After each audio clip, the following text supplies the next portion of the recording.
Bound by Shame, a dark romance novel. Prologue. The Invisible Woman. The uniform still smelled like bleach. I'd washed it 3 times, trying to erase the stain from last week's gala, where someone's drunk date had spilled Merlot down my back. The wine came out. The smell of industrial detergent hadn't. Now the black fabric reeked of chemical desperation, which felt appropriate. Everything about my life lately smelled like desperation. I buttoned the white collar with fingers that wouldn't stop shaking. 5 a.m., and my studio apartment in Dorchester was still dark except for the bathroom light bleeding through the cracked door. Outside, Boston was waking up. Garbage trucks grinding, early commuters rushing toward the T, the city's mechanical heartbeat indifferent to mine. The invitation sat on my kitchenette counter where I'd left it last night. Cream cardstock, raised gold lettering, the kind of wedding announcement that cost more than my monthly rent. Mr. and Mrs. Richard Ashford request the honor of your presence at the marriage of their son, Tyler Jonathan Ashford, to Miss Natalie Rose Pemberton. I hadn't been invited. I was staff. Luxury Events Boston had assigned me to the wedding 3 weeks ago, and I'd spent every day since considering calling in sick. But I needed the money. I always needed the money. That was the thing about being invisible. You were only noticed when the champagne ran dry. I twisted my dark hair into a tight bun, pulled it so hard my scalp ached. The pain helped. It reminded me I was real, even if Tyler had spent the last 6 years pretending I wasn't. Tyler. The name still tasted like copper in my mouth, like blood. Like the day I'd sat in that clinic waiting room, 22 years old and alone, while he attended a networking lunch at his father's law firm. You need to take care of this, he'd said on the phone, voice flat, clinical. I have a future, Chloe. We both know you were never part of it. I'd taken care of it. And then I'd taken care of everything else. The shame, the grief, the way my mother looked at me when I stopped going to Mass, the slow erosion of the person I thought I'd been. I'd folded it all up and shoved it somewhere deep, somewhere I didn't have to look at it. Until today. I grabbed my catering bag, black pants, name tag, emergency stain remover, and left the apartment before I could change my mind. The hallway smelled like old curry and mildew. Mrs. Chen's door was cracked open. She watched me pass with silent judgment, same as always. I was the girl who left at odd hours, came home exhausted, never smiled, suspicious, probably a prostitute or an addict. If only they knew how boring the truth was. The venue was exactly what I'd expected. The Four Seasons ballroom overlooking Boston Harbor, dripping with white roses and old money. I arrived through the service entrance at 6:30, joined 20 other servers in identical uniforms. We were ghosts, designed to be seen but not noticed, present but not memorable. Perfect. Chloe, you're on champagne duty during cocktail hour, then table 7 for dinner service. My supervisor Marcus barely glanced at me, and smile. These people are paying for an experience. I practiced my smile in the service hallway mirror. It looked like a grimace. By 7, guests began arriving. I watched them through the swinging kitchen doors. Women in designer gowns, men in custom tuxedos. The kind of people who'd never stood in a clinic waiting room or scrubbed wine stains at 5 in the morning. Tyler's family had always existed in this world. I'd just been too stupid to realize I never would. Showtime, Marcus called. I lifted a tray of champagne flutes and stepped into the ballroom. That's when I saw him. Tyler stood near the windows, laughing at something his bride said. Natalie, blonde, beautiful, exactly the kind of woman his family would approve of. She wore a dress that probably cost more than I made in a year. Her engagement ring caught the light like a small sun. I felt the champagne tray tilt in my hands, steadied it, breathed.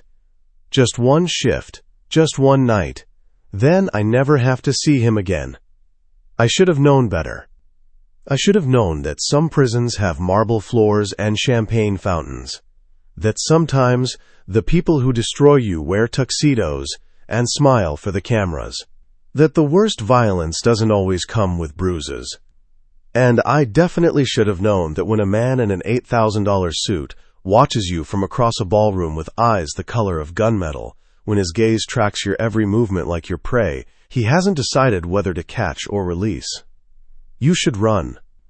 But I didn't know any of that yet. So when Derek Ashford cornered me in the service hallway 3 hours later, when he grabbed my wrist hard enough to bruise and hissed threats about what he'd tell everyone if I didn't disappear, when Tyler's older brother made sure I understood exactly how little I mattered, I thought the worst had already happened. I didn't know the man in the gunmetal suit was standing in the shadows. I didn't know he'd been listening to everything. And I didn't know that 6 months later, I'd be standing in a different ballroom in a different dress, signing my name next to his on a marriage certificate, still trying to figure out if he'd saved me or simply bought me. Maybe both. Chapter 1. The Wedding. 3 hours into Tyler Ashford's wedding reception, I'd perfected the art of being a ghost. I moved through the ballroom with practiced invisibility, champagne tray balanced on my palm, shoulders back, eyes lowered. The trick was to anticipate need before it became demand. Appear at someone's elbow the moment their glass emptied. Vanish before they could focus on your face. Exist, but barely. I'd seen Tyler 4 times. Each glance felt like swallowing glass.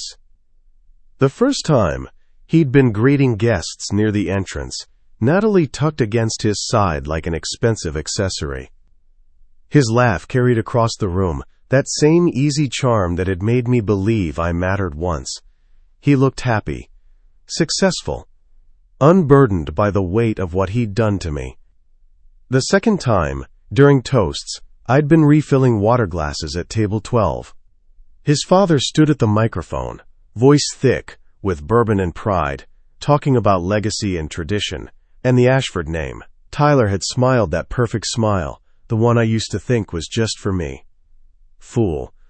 The third time he'd looked directly at me. I was clearing salad plates from table 7 when his gaze swept past, then snapped back. Recognition flickered in his eyes. His jaw tightened almost imperceptibly. Then he turned away, said something to Natalie that made her laugh, and I understood that I'd been acknowledged and dismissed in the same breath. The fourth time was now, and he was dancing with his bride while I stood against the service entrance with an empty tray, watching the life I'd never have play out in front of me like a movie I'd been edited out of. "You good?" Marcus appeared at my elbow, frowning. "You look pale." "Fine," I forced a smile. "Just warm in here." "Take 5. Get some air. But stay close. We're doing cake in 20. I nodded and slipped through the service door into the hallway. The corridor was blessedly quiet, temperature dropping 10 degrees the moment I stepped out of the ballroom. I leaned against the wall, closed my eyes, and tried to remember how to breathe normally. 2 more hours. You can do this. 2 more hours and you never have to see him again. Well, I thought that was you." My eyes snapped open. Derek Ashford stood 10 feet away, blocking the path back to the kitchen. Tyler's older brother, 32, square-jawed and cruel in the way men born into money often were. He'd loosened his bow tie, top button of his shirt undone, champagne glass dangling from his fingers. "Excuse me," I said, moving to step past him. He shifted, blocking my path. His smile was all teeth. "Chloe Brennan, didn't think I'd forget you." He took a step closer. I could smell the alcohol on him, expensive scotch layered over expensive cologne. "Tyler told me all about you, about what you two did." My stomach dropped. I gripped the empty tray tighter, metal edge biting into my palms. "I don't know what you're talking about." "Sure you do." Derek's voice dropped, conversational but edged with malice. 6 years ago, you got knocked up, tried to trap my little brother into marriage." He laughed, the sound ugly. "But Tyler's smarter than that. Had you take care of the problem, clean and simple." The hallway tilted. Heat flooded my face, then drained away, leaving me cold. "That's not what happened." "Isn't it?" He moved closer still, backing me against the wall. "You think I don't know what kind of girl you are? Crawling into bed with a law student, thinking you could upgrade your sad little life. His eyes raked over my uniform with open disgust. Look at you now, still serving drinks while my brother marries someone who actually matters. My hands were shaking. I tried to move past him again, but he grabbed my wrist, fingers digging in hard enough to bruise. Let go of me. In a minute, his grip tightened. First, we're going to have a conversation about what happens next. You see, I don't like loose ends. And you, showing up here tonight serving champagne at my brother's wedding, that's a loose end. I'm working, that's all. Are you? He leaned in, breath hot against my ear. Or are you planning something? Going to tell sweet Natalie about her husband's past? Maybe try to cause a scene? Ruin the perfect day? No, I just need this job. Please. Here's what's going to happen. Derek's voice went flat, businesslike. You're going to finish your shift. You're going to keep your mouth shut. And then you're going to disappear. If I ever see you near my family again, if you ever try to contact Tyler, if you even think about telling anyone what happened between you two, he paused for effect, I will make sure everyone knows what kind of woman you really are. The girl who trapped a man with a pregnancy, then murdered his child when the money didn't come through. The words hit like a physical blow. I felt something crack inside my chest, some final piece of dignity shattering into dust. That's not. My voice broke. I didn't. Doesn't matter what actually happened. Derek smiled again, satisfied with my distress. Matters what the story sounds like. And I can make it sound very convincing. Your employer, your mother. God, she still goes to that church in Southie, doesn't she? St. Catherine's? Wonder what Father Murphy would think of his good Catholic girl. Tears burned hot behind my eyes. I refused to let them fall. Not in front of him. Not here. You're a monster. I'm a man who protects his family. Derek released my wrist, smoothed his jacket like he'd done nothing wrong. Now get back to work. And remember, invisible. That's what you do best, isn't it? He turned and walked back toward the ballroom, leaving me shaking in the empty corridor. I sank against the wall, tray clattering to the floor. The sound echoed too loud in the silence. My wrist throbbed where he'd grabbed me. In a few hours, there would be finger-shaped bruises, purple and ugly. Evidence that would fade faster than the shame. Breathe. Just breathe. But I couldn't. The air felt too thick, the walls too close. 6 years I'd carried this weight. 6 years of telling myself it was over, that I'd moved on, that Tyler Ashford was just a mistake I'd survived. And here I was, cornered in a service hallway, being threatened by his brother, reduced to nothing all over again. Interesting family drama. The voice came from the shadows near the service stairs, deep, controlled, with an accent I couldn't quite place. Italian, maybe, buried under years of American English. I jerked my head up. A man stepped into the dim hallway light, tall, broad-shouldered, wearing a tuxedo that probably cost more than my car. Dark hair swept back from a face that belonged in a Renaissance painting. Sharp cheekbones, strong jaw, a mouth that looked like it rarely smiled. But it was his eyes that made my breath catch. Gunmetal gray, cold and assessing, fixed on me with an intensity that felt like being X-rayed. I scrambled to my feet, heart hammering. How much had he heard? I'm sorry, I was just... I bent to retrieve the fallen tray, hands still trembling. Excuse me. I tried to move past him, but he didn't shift.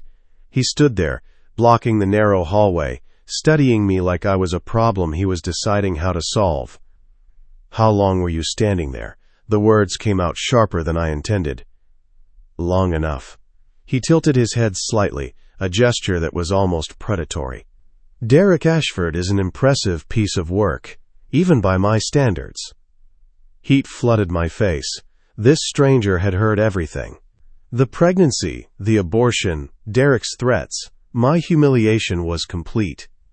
Please, I whispered, just let me go. In a moment. He moved closer, and I caught the scent of expensive cologne and something else. Danger, maybe, or just power. The kind that came from never having to ask for anything twice. First, a question. Do you want them to pay? I blinked, confused. What? The Ashfords. Tyler, Derek, do you want them to pay for what they did to you?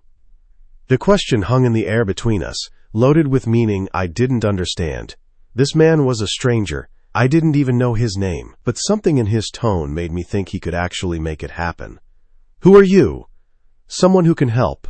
He extended his hand, a gesture so formal it felt out of place in this dingy service hallway. Rocco Marchetti. The name meant nothing to me. I stared at his offered hand, not taking it. Help how? That depends on what you want. His hand remained extended, patient. Revenge? Protection? Money? All of the above? I don't understand. It's simple. I need something. You need something. We make an arrangement. Fear spiked through me. This was how horror movies started. Strange men in dark hallways offering help that came with a price you didn't see until it was too late. I don't need anything from you. You need Derek Ashford to stop threatening you. You need Tyler to face consequences for what he did. You need to stop being invisible. His gray eyes held mine, unwavering. I can give you all of that. In exchange for what? Your hand in marriage. The words were so absurd I almost laughed. Almost. But there was nothing funny about the way he said it, the complete seriousness in his expression. You're insane. Perhaps. He lowered his hand finally, sliding it into his pocket. But I'm also serious. I need a wife within 3 months. You need protection from people who will continue to hurt you. It's a business arrangement, nothing more. I don't even know you. You will. He pulled a card from his inside jacket pocket, held it out. Heavy cardstock, black with silver lettering. Just a name and a phone number. Think about it. You have until tomorrow night to decide. And if I say no? Something flickered in his eyes. Not quite a threat, but close. Then you finish your shift, you go home to your studio apartment in Dorchester, and tomorrow Derek Ashford starts making good on his promises. He'll contact your employer first. Luxury Events Boston, correct? They'll fire you immediately. Can't have staff with scandals attached to their name. Bad for business. Then he'll move on to your mother, the church, your friends. Within a week, your life will be unrecognizable. My blood ran cold. How do you know where I live? I make it my business to know things. He moved past me then, heading toward the ballroom. At the doorway, he paused, glanced back. Tomorrow, 8 Page M. Call the number. Or don't, but understand that the Ashfords will destroy you either way. The only question is whether you go down fighting or on your knees. Then he was gone, disappeared into the noise and light of the reception, leaving me alone in the hallway with a business card that felt like a live grenade in my hand. I stared at the card. Rocco Marchetti. The name still meant nothing. But the way he'd said it, the absolute certainty that he could do exactly what he promised, that meant everything.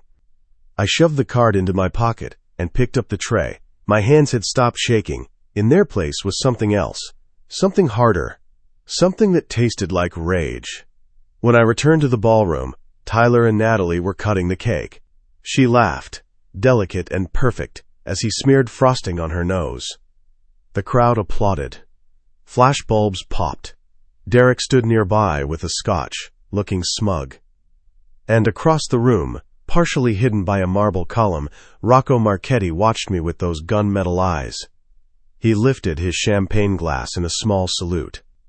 I should have run, should have thrown his card in the trash, finished my shift, and never looked back. Instead, I held his gaze across the crowded ballroom and felt something shift inside me, some fundamental understanding that my life was about to change irrevocably, and that maybe, just maybe, I wanted it to. The Ashfords had taken everything from me. It was time to take something back. Chapter 2. The Offer.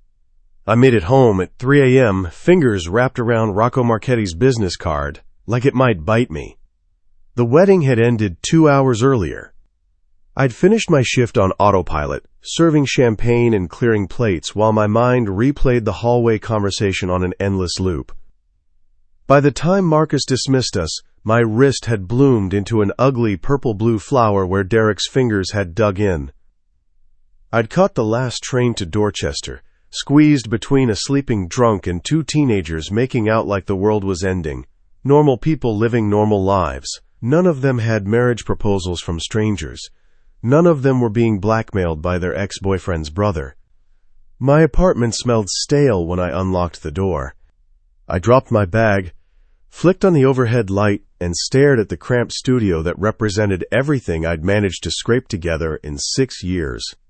A futon that doubled as a couch, a kitchenette with 2 working burners, a bathroom so small I had to close the door to use the sink. This was what I'd built after Tyler. After the clinic, after I'd dropped out of community college because I couldn't afford tuition and therapy both. Not much of a life to defend, but it was mine. I set the business card on the counter and stared at it. Black cardstock, silver lettering, Rocco Marchetti, a phone number, nothing else. No job title, no company, no address. The kind of card carried by people who didn't need to explain who they were. I pulled out my phone and typed his name into Google. The results made my blood run cold. Rocco Marchetti, 35. Head of the Marchetti crime family. One of Boston's oldest and most powerful organized crime syndicates. Suspected involvement in racketeering, money laundering, and at least 3 murders. Never convicted. Considered extremely dangerous. There was a photo from a charity gala 2 years ago, him in a tuxedo, standing beside an older woman who the caption identified as his grandmother, Lucia Marchetti. His expression was controlled, unreadable, those same gunmetal eyes staring at the camera like he was looking through it at something far more interesting. A mobster. He'd offered to marry me. I laughed, high and slightly hysterical, then clapped my hand over my mouth. Mrs. Chen next door had complained about noise before. The last thing I needed was another enemy. I should throw the card away, delete the number, pretend tonight never happened. Instead, I opened my contacts and typed in his number. Didn't call, just saved it. Rocco Marchetti, a name that would either save me or destroy me. Sleep didn't come.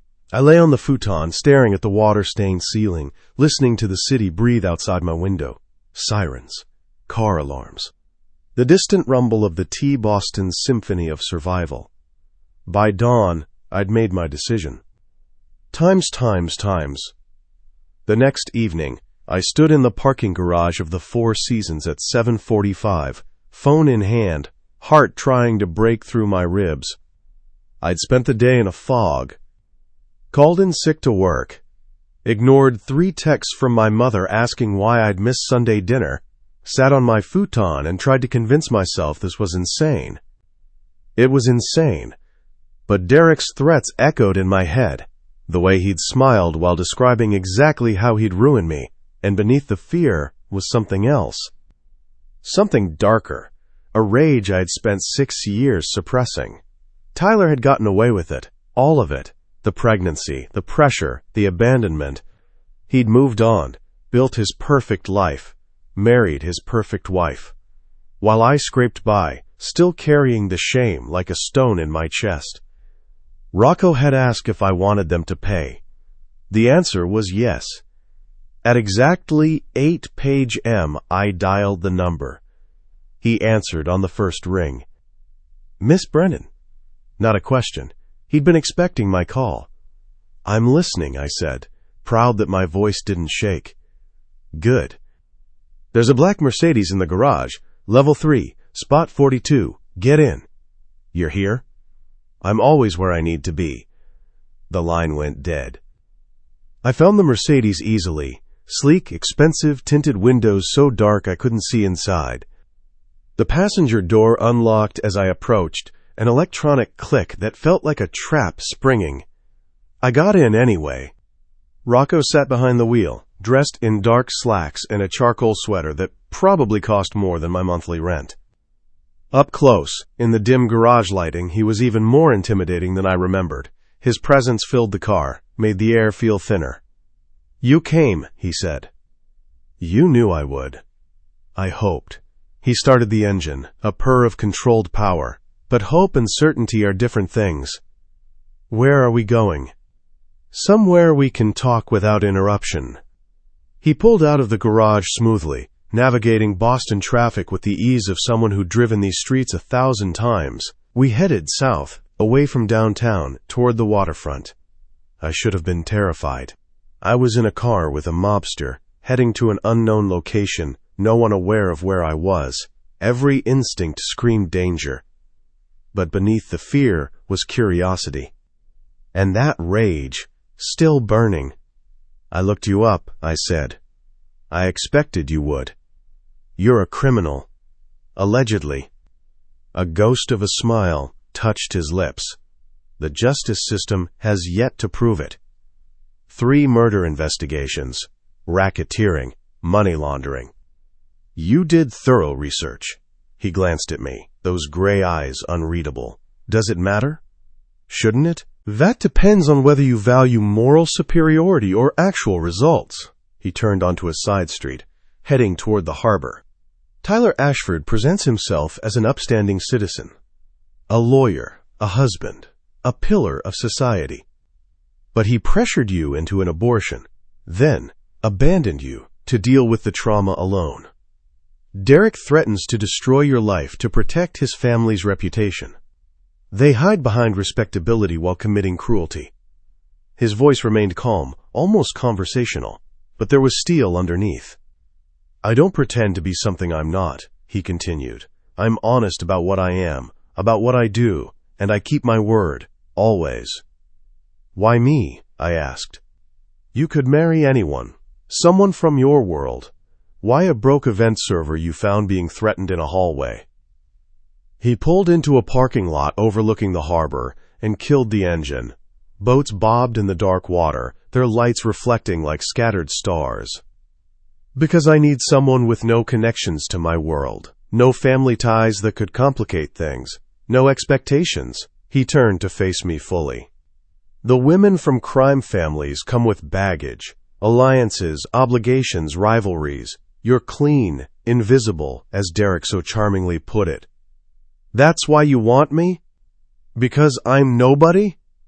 I want you because you're desperate enough to consider this, smart enough to understand what I'm offering, and angry enough to want revenge." He studied my face. "You're also stronger than you think. I saw how you held yourself together after Derek's threats. Most people would have broken down. You got back to work. I needed the job.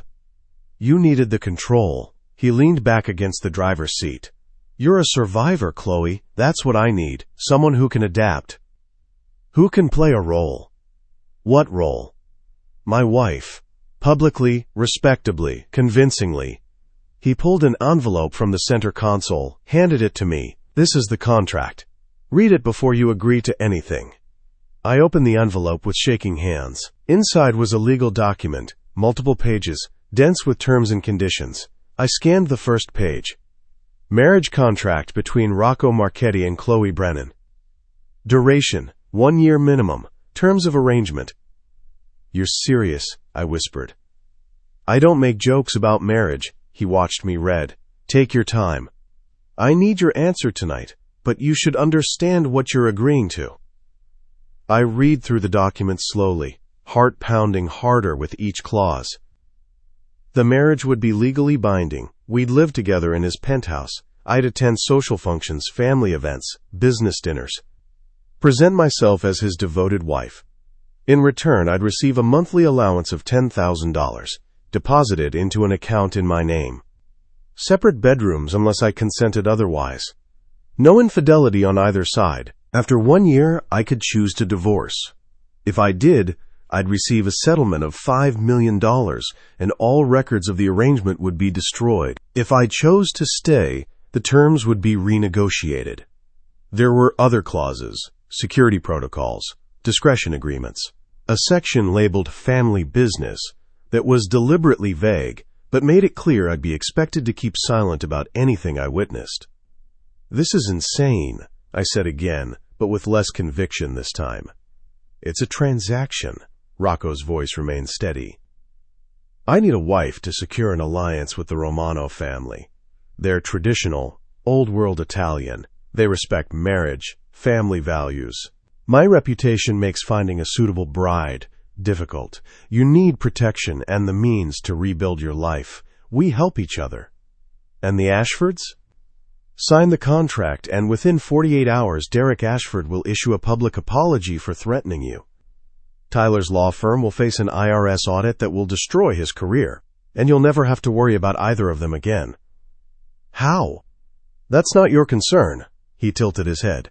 Do you want them to suffer, or do you want to understand the mechanics? I stared at the contract. $5 million. Freedom from fear. Revenge. All I had to do was marry a mobster. What if I can't do it? My voice came out smaller than I intended. What if I'm not good at playing the role? You served champagne at your ex-boyfriend's wedding and kept your composure. You can do this. He leaned forward slightly. I'm not asking you to love me, Chloe. I'm asking you to stand beside me at functions and look like you belong there. Everything else is negotiable. And if I refuse? The temperature in the car seemed to drop. Then I take you home. Derek makes his first call tomorrow morning. By next week, your mother stops returning your calls because Father Murphy told her what you did. Your employer fires you. Your friends distance themselves. You end up exactly where Tyler Ashford wanted you, broken, alone, forgotten. He wasn't threatening me. He was stating facts, and we both knew it. I won't force you, he added, voice softening slightly. This only works if you choose it, but I need your answer now. I looked out at the harbor. Dark water, distant lights, the city sprawling behind us. Somewhere out there, Tyler was probably in bed with his new wife. Derek was drinking expensive scotch and planning my destruction. My mother was lighting candles at church, praying for a daughter who'd already fallen too far to save.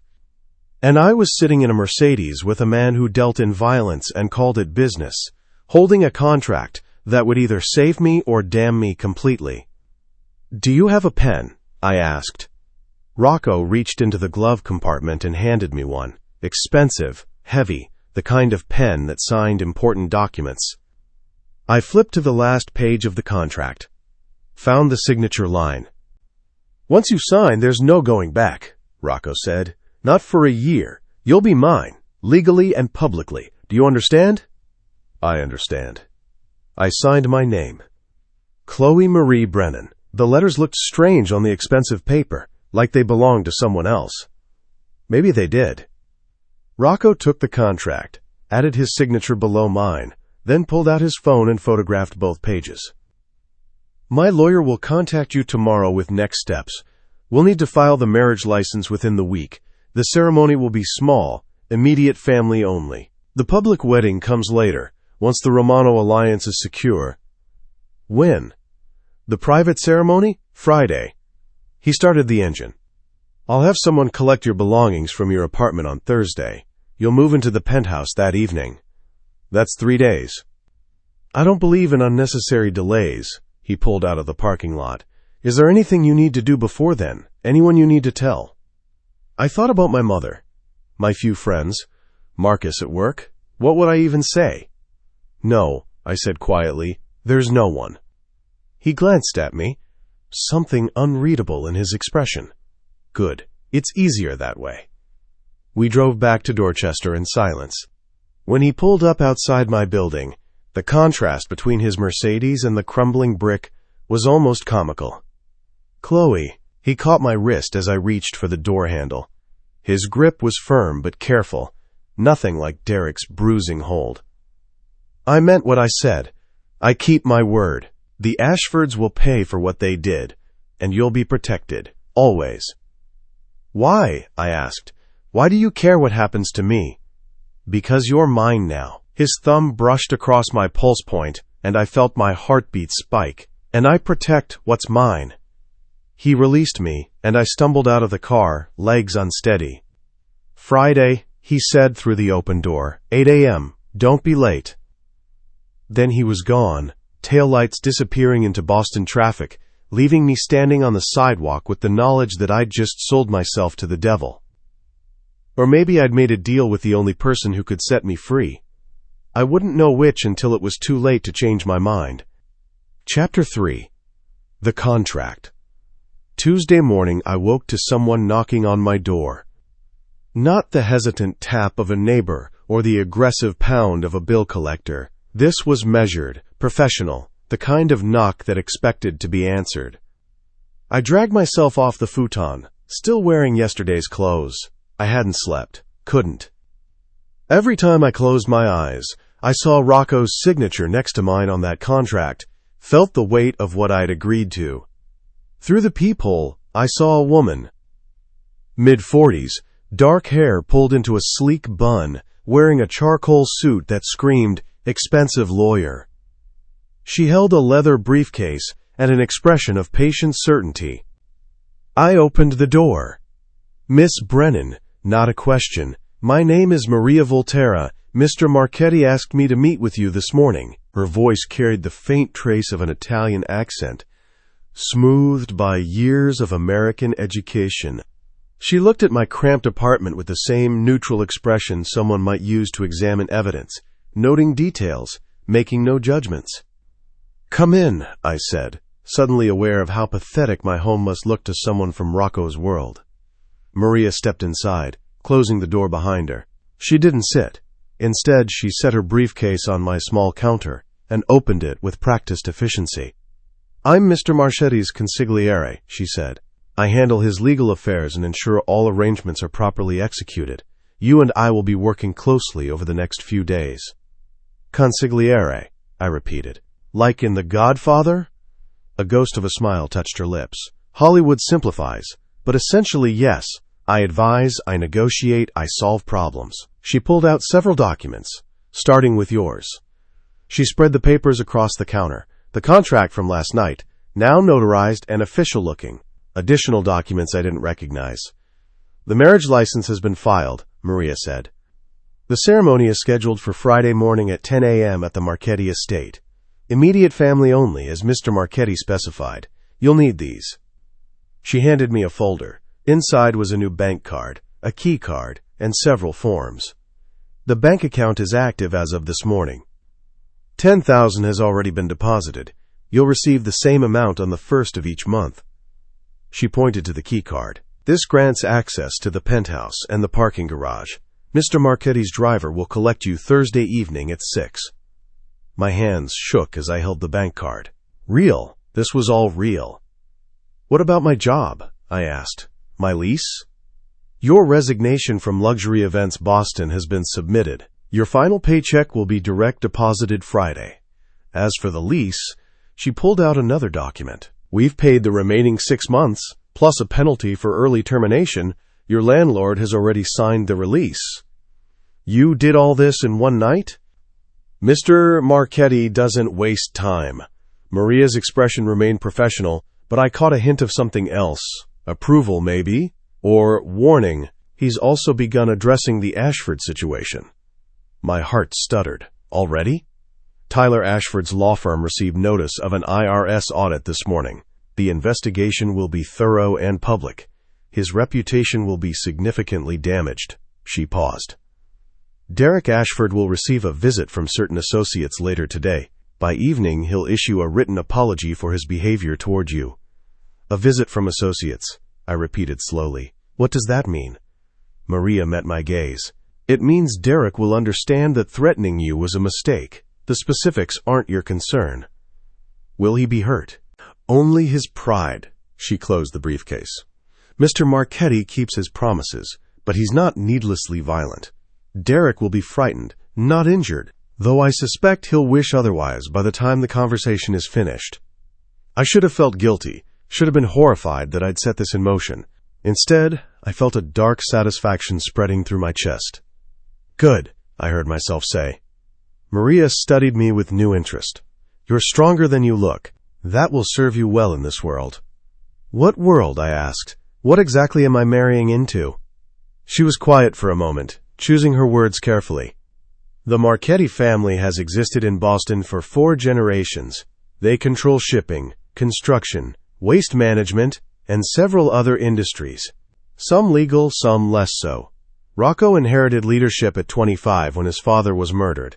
He spent the last decade consolidating power, eliminating rivals, building alliances." "You make it sound like a business," I said. "It is a business. Just one with different rules than you're used to." Maria's expression softened slightly. I won't lie to you, Miss Brennan. This world is dangerous. But Rocco is the most careful man I've ever known. He doesn't take risks with what belongs to him. I don't belong to him.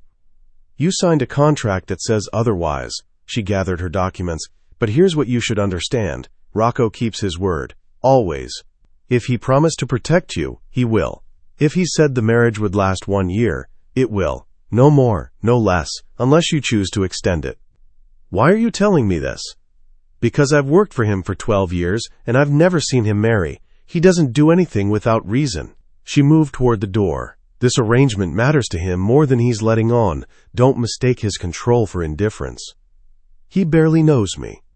He knows enough. Maria paused at the threshold. One more thing. The Marchetti family dinner is Sunday. You'll meet his grandmother, Lucia. She's formidable. Be respectful, but don't let her intimidate you. She respects strength. Any other advice? Don't run. Maria's voice went cold. Even if you get scared, even if you change your mind, Rocco gave you an out. 1 year, then freedom. But if you try to leave before that, if you break the contract— She didn't finish the sentence. She didn't need to. I understand. Do you? She studied me. This isn't a romance novel, Miss Brennan. Rocco isn't going to fall in love with you and sweep you off your feet. This is a transaction. Keep that in mind, and you'll survive it. Start expecting more, and you'll get hurt. Then she was gone, leaving me alone with a bank card that represented more money than I'd seen in years, and the knowledge that I'd sold myself into a world I didn't understand. So bled cards, times. Wednesday afternoon, I sat in my apartment, surrounded by the evidence of my small life. I'd packed everything I owned into 3 suitcases in 4 cardboard boxes. Clothes, books, a few photographs, kitchen items I'd collected from thrift stores. The sum total of 28 years reduced to less than what would fit in a Honda Civic. My phone buzzed. A text from an unknown number. Check the news. Nashiv R. I opened my laptop and searched Tyler Ashford, Boston. The headlines made my breath catch. Prestigious Boston law firm under federal investigation. Ashford and Partners faces IRS audit over tax evasion claims. Junior partner Tyler Ashford suspended pending investigation. I clicked through the articles, hands shaking. Federal agents had raided the firm Tuesday morning. Documents seized. Computers confiscated. Tyler's father, the senior partner, had issued a statement denying all wrongdoing. But the damage was done. The firm's reputation was in tatters. Tyler's perfect life was crumbling. Another article caught my eye. Smaller, buried in the local news section. Derek Ashford issues public apology for harassment. I opened it with trembling fingers. Derek Ashford, senior associate at Morrison & Reed, has issued a formal apology to a former acquaintance for inappropriate behavior at a recent social event. I deeply regret my actions and the distress I caused, Ashford stated. I take full responsibility and am seeking counseling to address my behavior. The victim, whose name is being withheld, has accepted the apology. I stared at the screen. Derek had actually done it, publicly apologized, admitted fault. Rocco had kept his promise. My phone rang. This time, I recognized the number. You saw, Rocco said when I answered. Yes. Satisfied? I thought about Tyler, suspended from his job, his wedding barely a week old, and already shadowed by scandal. About Derek, forced to grovel publicly. About the fear they must be feeling. Yes, I said, and meant it. Good. There was approval in his voice. Are you packed? Yes. My driver will arrive at 6 tomorrow. Be ready. Rocco, I hesitated. Why are you doing this? Really? Silence on the other end. Long enough that I thought he might have hung up. Because I need a wife, he said finally, and because I don't like men who hurt women and hide behind respectability. That's all? That's all you need to know. His voice softened almost imperceptibly. Get some rest, Chloe. Friday will be a long day. He hung up before I could respond. I set the phone down and looked around my apartment. Tomorrow night, I'd sleep somewhere else, in a penthouse I'd never seen, married to a man I barely knew, part of a world I didn't understand. I should have been terrified. Instead, I felt something I hadn't experienced in 6 years. Power. Times. Thursday evening, a black SUV pulled up outside my building at exactly 6 p.m. The driver was a mountain of a man, 6'4", muscled like a boxer, with a scar running through his left eyebrow. He introduced himself as Marco and handled my luggage like it weighed nothing. "Mr. Marchetti is waiting," was all he said. I took one last look at my apartment. The peeling paint, the water-stained ceiling, the narrow window overlooking a brick wall. For 3 years, this had been home. Now it was just a place I used to live. I locked the door and left the key on the counter as instructed. The drive to Rocco's penthouse took 20 minutes. Marco navigated through downtown Boston with practiced ease, eventually pulling into an underground garage beneath a sleek glass tower I'd passed 100 times but never entered. "Top floor," Marco said, handing me a key card. "Elevator requires the card after 9 p.m. Security is 24/7. You see something wrong, you call this number." He gave me a business card, just a phone number, no name. "Is Rocco upstairs?" I asked. "Business meeting. He'll be back around 10. Marco's expression softened slightly. "He said to make yourself at home. Your room is the second door on the left." My room, not our room. The reminder of the contract's terms settled like ice in my stomach. I rode the elevator to the penthouse, key card clutched in my sweating palm. The doors opened directly into the apartment. I stepped inside and forgot how to breathe. Floor-to-ceiling windows overlooked the city, Boston spread out like a jeweled tapestry. The space was massive, open-concept living area, kitchen with marble countertops and high-end appliances, furniture that looked Italian and expensive. Everything was sleek, modern, monochrome, black, white, gray, no photographs, no personal touches, beautiful and utterly impersonal. This was where I'd be living. I found my room. It was larger than my entire apartment had been. King-sized bed with pristine white linens, walk-in closet, bathroom with a rainfall shower, and a tub deep enough to drown in. My pathetic suitcases sat in the corner, looking out of place against all this luxury. A note sat on the bed. Rocco's handwriting, neat and controlled. "Chloe, make yourself comfortable. The closet has been stocked with appropriate clothing for tomorrow and the coming weeks. Maria will arrive at 8 a.m. to help you prepare." I opened the closet. Designer dresses, tailored suits, casual wear that probably cost more per item than I used to make in a month. All in my size. All perfectly coordinated. He'd thought of everything. I sat on the edge of the bed, expensive linens cool beneath my palms, and tried to process the surreal reality of my situation. Tomorrow, I'd marry a mobster. I'd become Mrs. Rocco Marchetti. I'd step into a world of violence and power and secrets. And I'd chosen this. Signed the contract. Taken his money. A sound made me freeze. The elevator doors opening. Footsteps crossing the living room. Rocco appeared in the bedroom doorway. They descended on me like a well-trained army.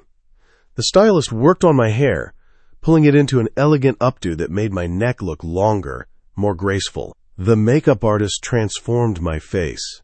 Still me, but elevated, polished, expensive-looking. Sophia brought out the dress. It was stunning.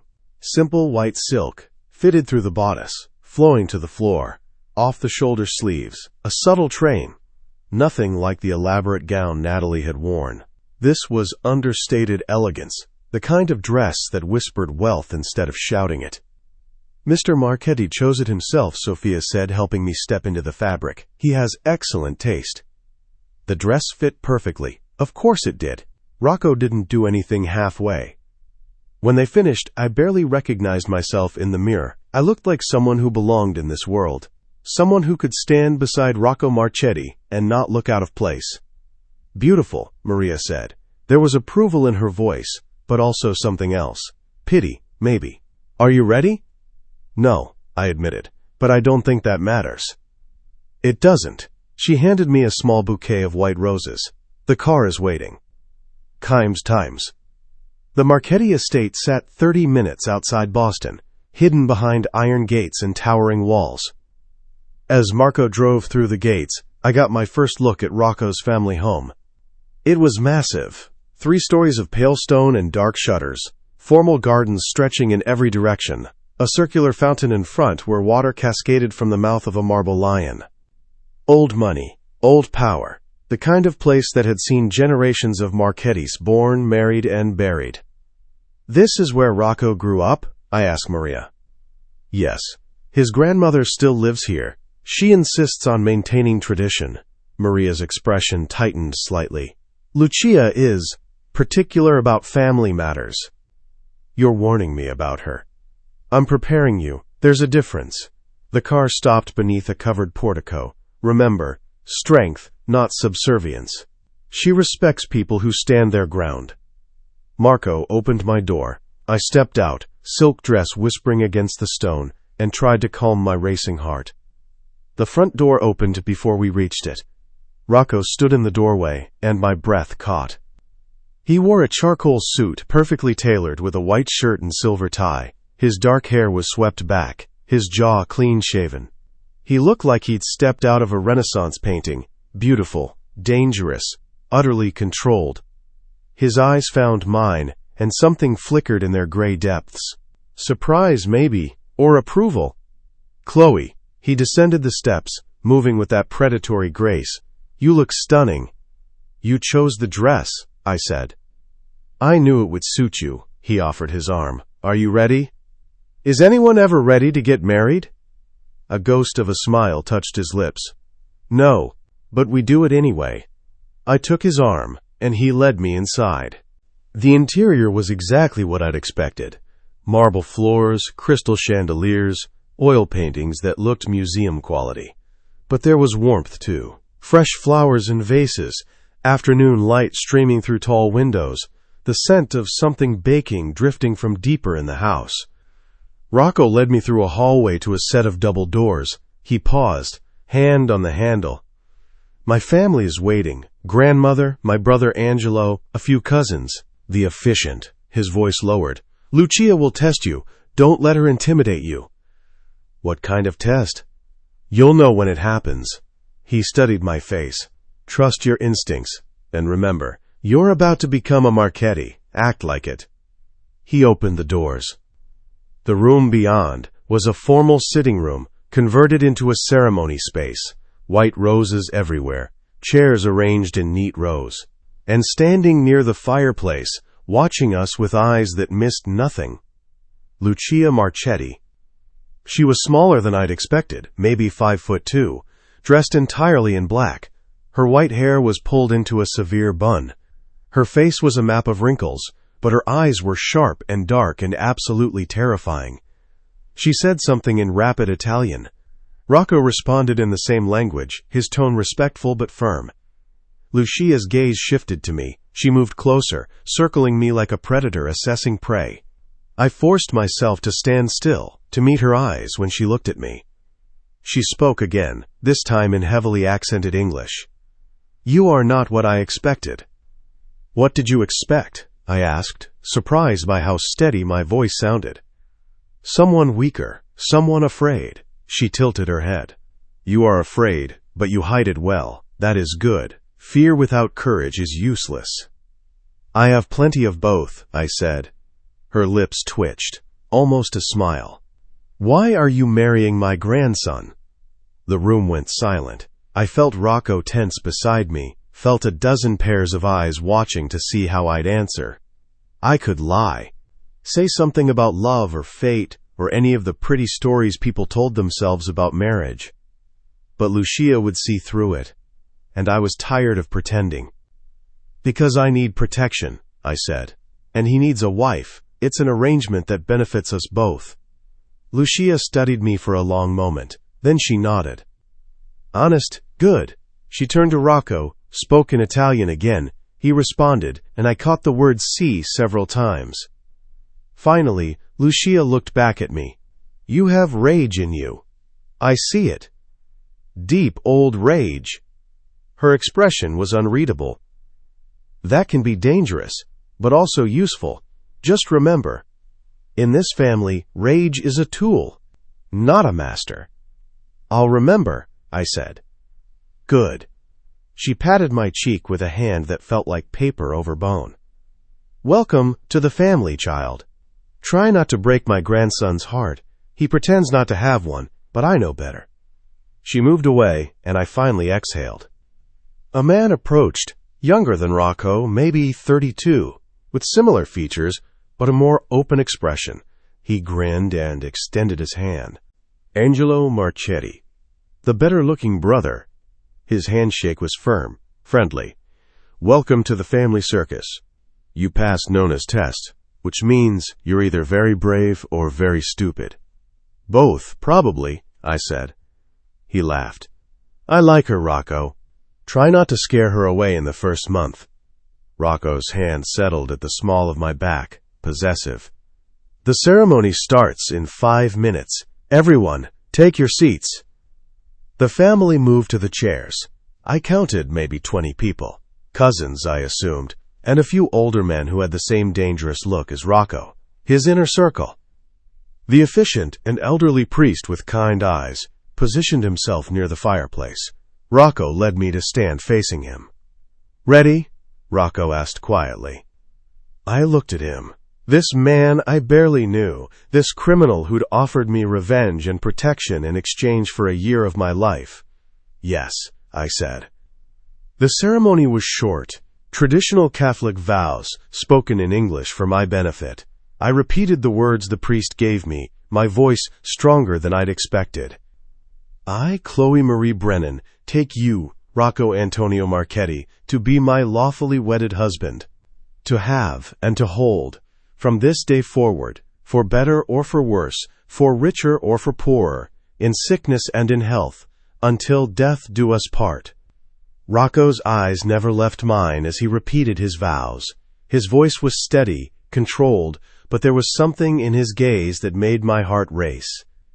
I, Rocco Antonio Marchetti, take you, Chloe Marie Brennan, to be my lawfully wedded wife, to have and to hold, from this day forward, for better or for worse, for richer or for poorer, in sickness and in health, until death do us part.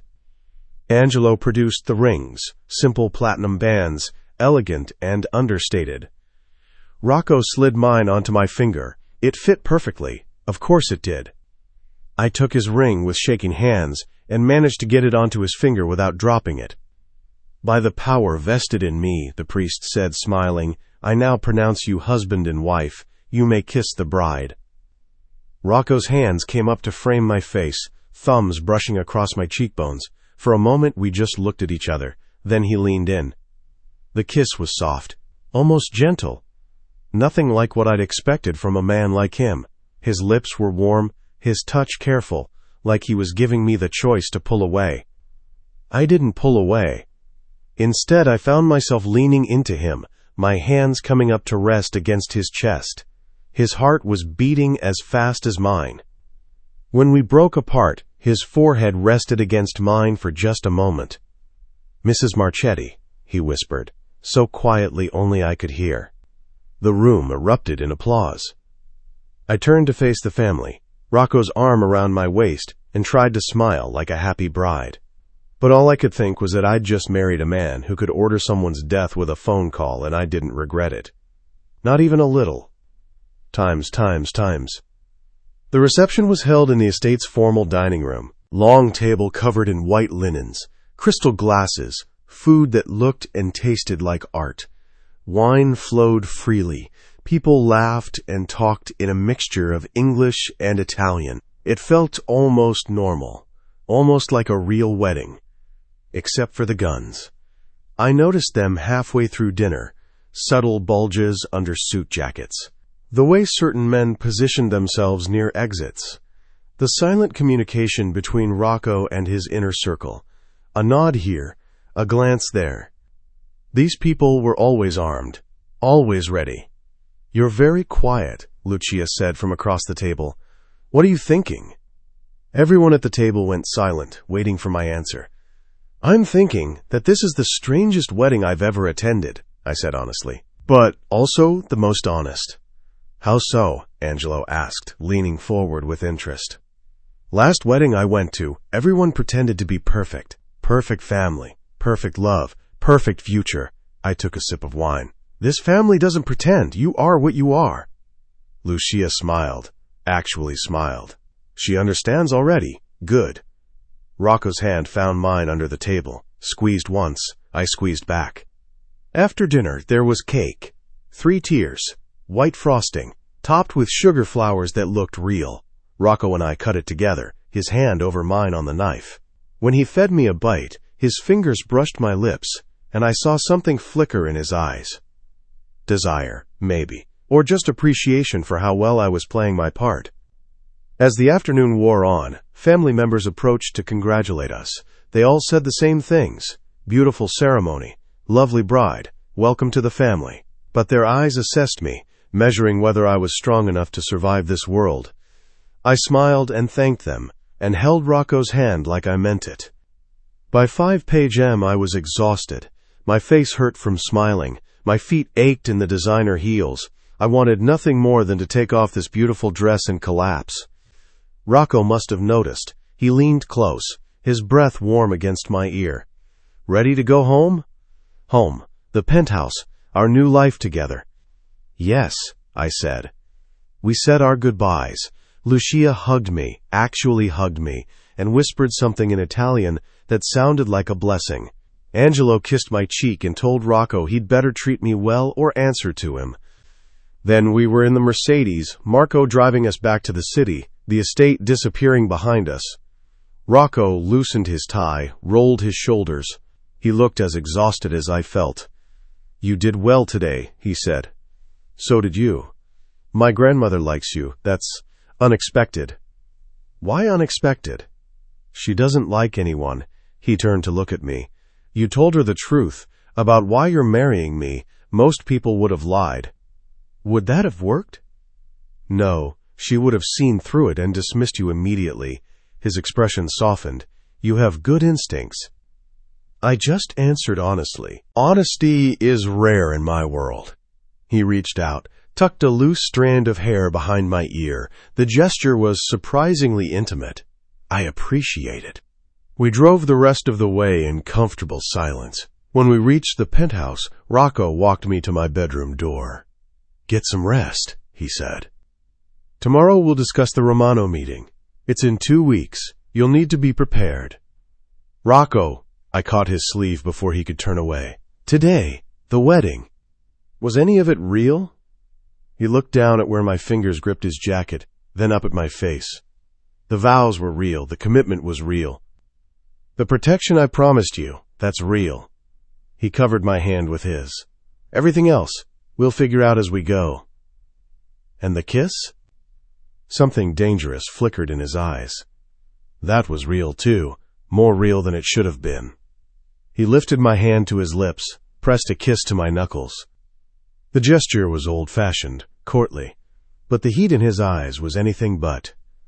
"Good night, wife," he said softly. "Good night, husband." I watched him walk away, then closed my bedroom door and leaned against it. I was married.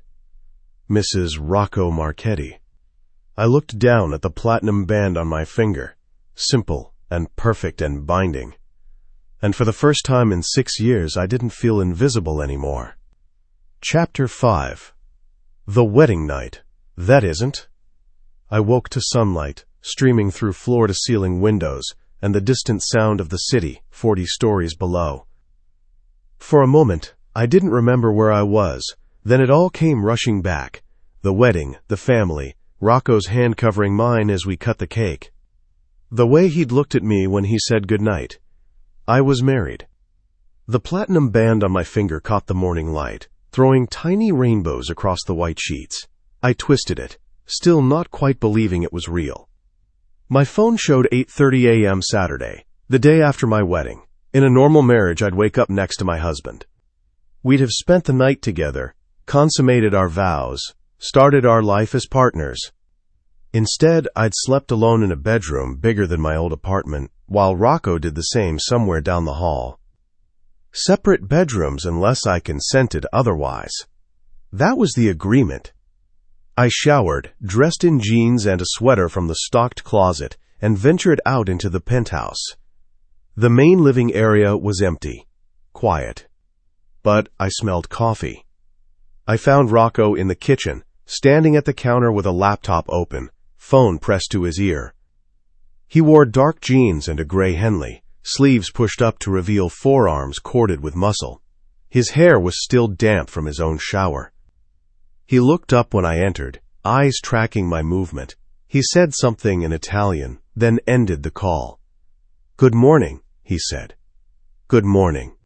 I felt suddenly awkward. "What did you say to your husband the morning after a wedding where nothing had happened?" "Coffee?" He gestured to the machine. "Or I can make you breakfast. I'm told I make excellent eggs." "You cook?" My mother insisted all her sons learn. She said a man who can't feed himself is destined to starve or marry badly. A ghost of a smile touched his lips. "I've managed to avoid both so far." "Until yesterday," I pointed out. "Yesterday was a strategic decision, not a desperate one." He pulled out eggs, butter, fresh herbs. "Sit, I'll cook." I perched on one of the bar stools and watched him work. His movements were efficient, practiced. He cracked eggs one-handed, whisked them with precision, heated the pan to exactly the right temperature. "Your mother," I said carefully, "what was she like?" His hands stilled for just a moment, then he continued whisking. "Strong, beautiful. She loved my father with a devotion that bordered on obsession." He poured the eggs into the pan. "It killed her in the end." "What do you mean?" "My father was murdered when I was 24, shot in front of our house by a rival family." His voice remained steady, clinical. "My mother couldn't live without him. 3 months later, she took her own life." The words hit me like a physical blow. I'd read about his father's murder in my research, but not about his mother. "I'm sorry," I whispered. "Don't be." He plated the eggs with toast and herbs, slid the plate across to me. It taught me a valuable lesson about the dangers of emotional attachment. The message was clear. Don't get too close. Don't expect too much. Don't mistake this arrangement for something real. But as I watched him pour coffee, saw the careful way he'd prepared breakfast, I wondered if he believed his own warnings. "These are amazing," I said, tasting the eggs, perfectly cooked, seasoned with fresh basil and a hint of Parmesan. "My mother's recipe." He leaned against the counter, coffee cup in hand, watching me eat. "We need to discuss the next 2 weeks. The Romano meeting." "Yes. It's a dinner at their estate. Very formal, very traditional. They'll be evaluating you." "Like Lucia did." "Similar, but more political. The Romanos control shipping routes from Europe. I need their support to expand operations. They only do business with people they respect, and they only respect traditional family values." He set down his coffee. "We need to convince them we're a real couple. Madly in love, planning a future together. You want me to lie. I want you to perform. There's a difference." He moved closer, and I caught that scent again. Coffee and expensive cologne, and something uniquely him. We need chemistry. Believable affection. The kind of connection that makes people think we can't keep our hands off each other. My heart rate kicked up. "How do we fake that?" "We don't fake it." His eyes held mine. "We practice until it becomes natural." "Practice," I repeated. Small touches. Eye contact. The kind of intimacy married couples display without thinking. He reached out, tucked a strand of hair behind my ear. The gesture was gentle, almost tender. "Like that?" His fingers lingered against my cheek. I should have pulled away, should have reminded him this was just business. Instead, I leaned into his touch. "Good," he said softly. "Natural." "Is it?" I challenged. "Or are you just good at manipulation?" "Both can be true." His thumb brushed across my lower lip. "But this, the way your pulse just jumped, that's real." I jerked back, suddenly aware of how close we were. how easily I'd responded to his touch. "We should establish boundaries," I said, proud that my voice was steady. The contract established boundaries, separate bedrooms, no intimacy unless you consent. He moved back, giving me space. "But we're married, Chloe. We live together. We'll attend events together. Some level of physical comfort is necessary for this to work." "Physical comfort," I echoed. "Is that what you call it?" "What would you call it?" "Dangerous, confusing, the beginning of something I couldn't control." "I don't know," I admitted. "Then let's figure it out together." He checked his phone. "I have meetings this afternoon, but tonight we'll have dinner. Here, just us. We need to get comfortable with each other." "Okay." "In the meantime," he gestured toward the living room, "make yourself at home. This is your space now, too. Books, TV, whatever you need. The building has a gym on the 20th floor if you want to work out. Just take Marco with you." "Always security." "Always." His expression hardened slightly. "I don't take risks with what's mine." There it was again, that possessive edge. It should have bothered me. Instead, it made me feel safe in a way I hadn't felt in years. Times. Rocco left around noon, flanked by Marco and another security guard. I watched from the window as their SUV pulled away, then turned to explore my new home. The penthouse was massive. 3 bedrooms, each with its own bathroom. A home office, with built-in shelves and a desk that probably cost more than a car. A media room with a screen that took up an entire wall. A terrace overlooking the city. But it was the small details that caught my attention. Fresh flowers in the living room. White roses, my favorite. A stack of books on the coffee table, all best-selling novels I'd mentioned wanting to read during one of our brief conversations. Art supplies in the 3rd bedroom, still in their packaging but clearly expensive. Rocco had been paying attention. I spent the afternoon reading, trying to settle into this strange new life. Around 5, my phone rang. My mother. I'd been avoiding her calls since the wedding. Hadn't told her I was getting married. Hadn't explained why I'd quit my job or moved out of my apartment. She'd left increasingly frantic voicemails. I answered. "Chloe Marie Brennan, you better have a good explanation for." "I got married, Mom." Silence. Then, "You what?" "I got married yesterday to Rocco Marchetti." "Who is?" She stopped. I could almost hear her Googling the name. Then, "Chloe, this man is a criminal. The internet says he's never been convicted of anything." I interrupted. "He's a businessman." "A businessman who?" "Chloe, what were you thinking?" "I was thinking I needed a change.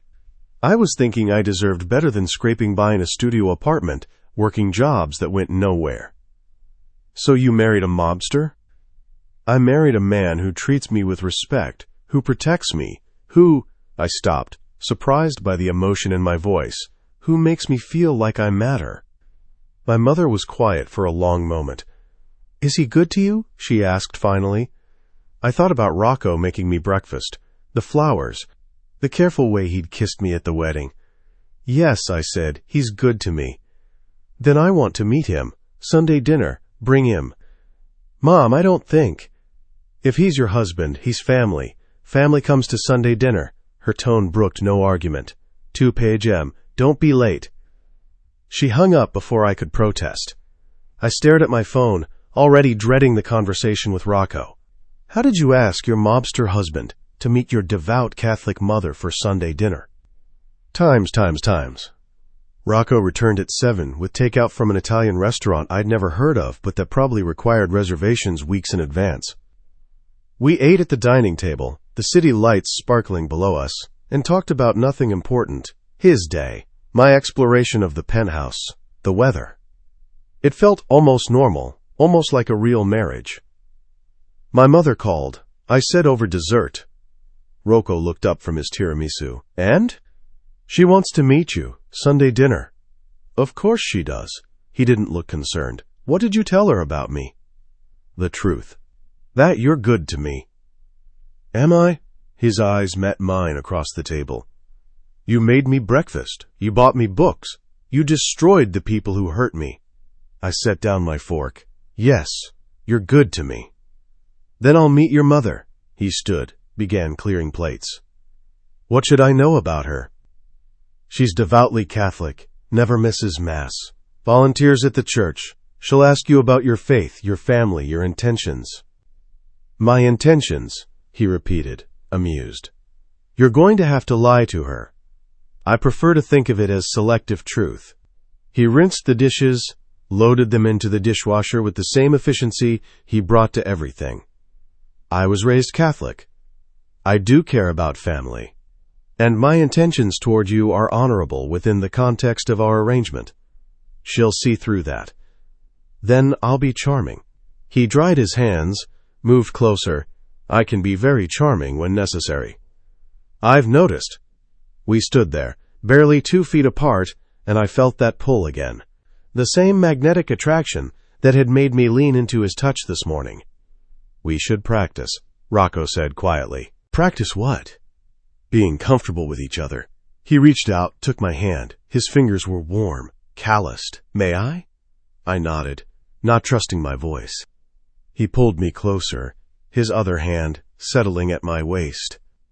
Not quite dancing, but intimate enough that I could feel the heat of his body, smell that intoxicating combination of cologne and coffee and him. Couples touch each other, he said. Small gestures, hand-holding, a hand at the small of the back, casual intimacy that looks natural. This doesn't feel casual, I whispered.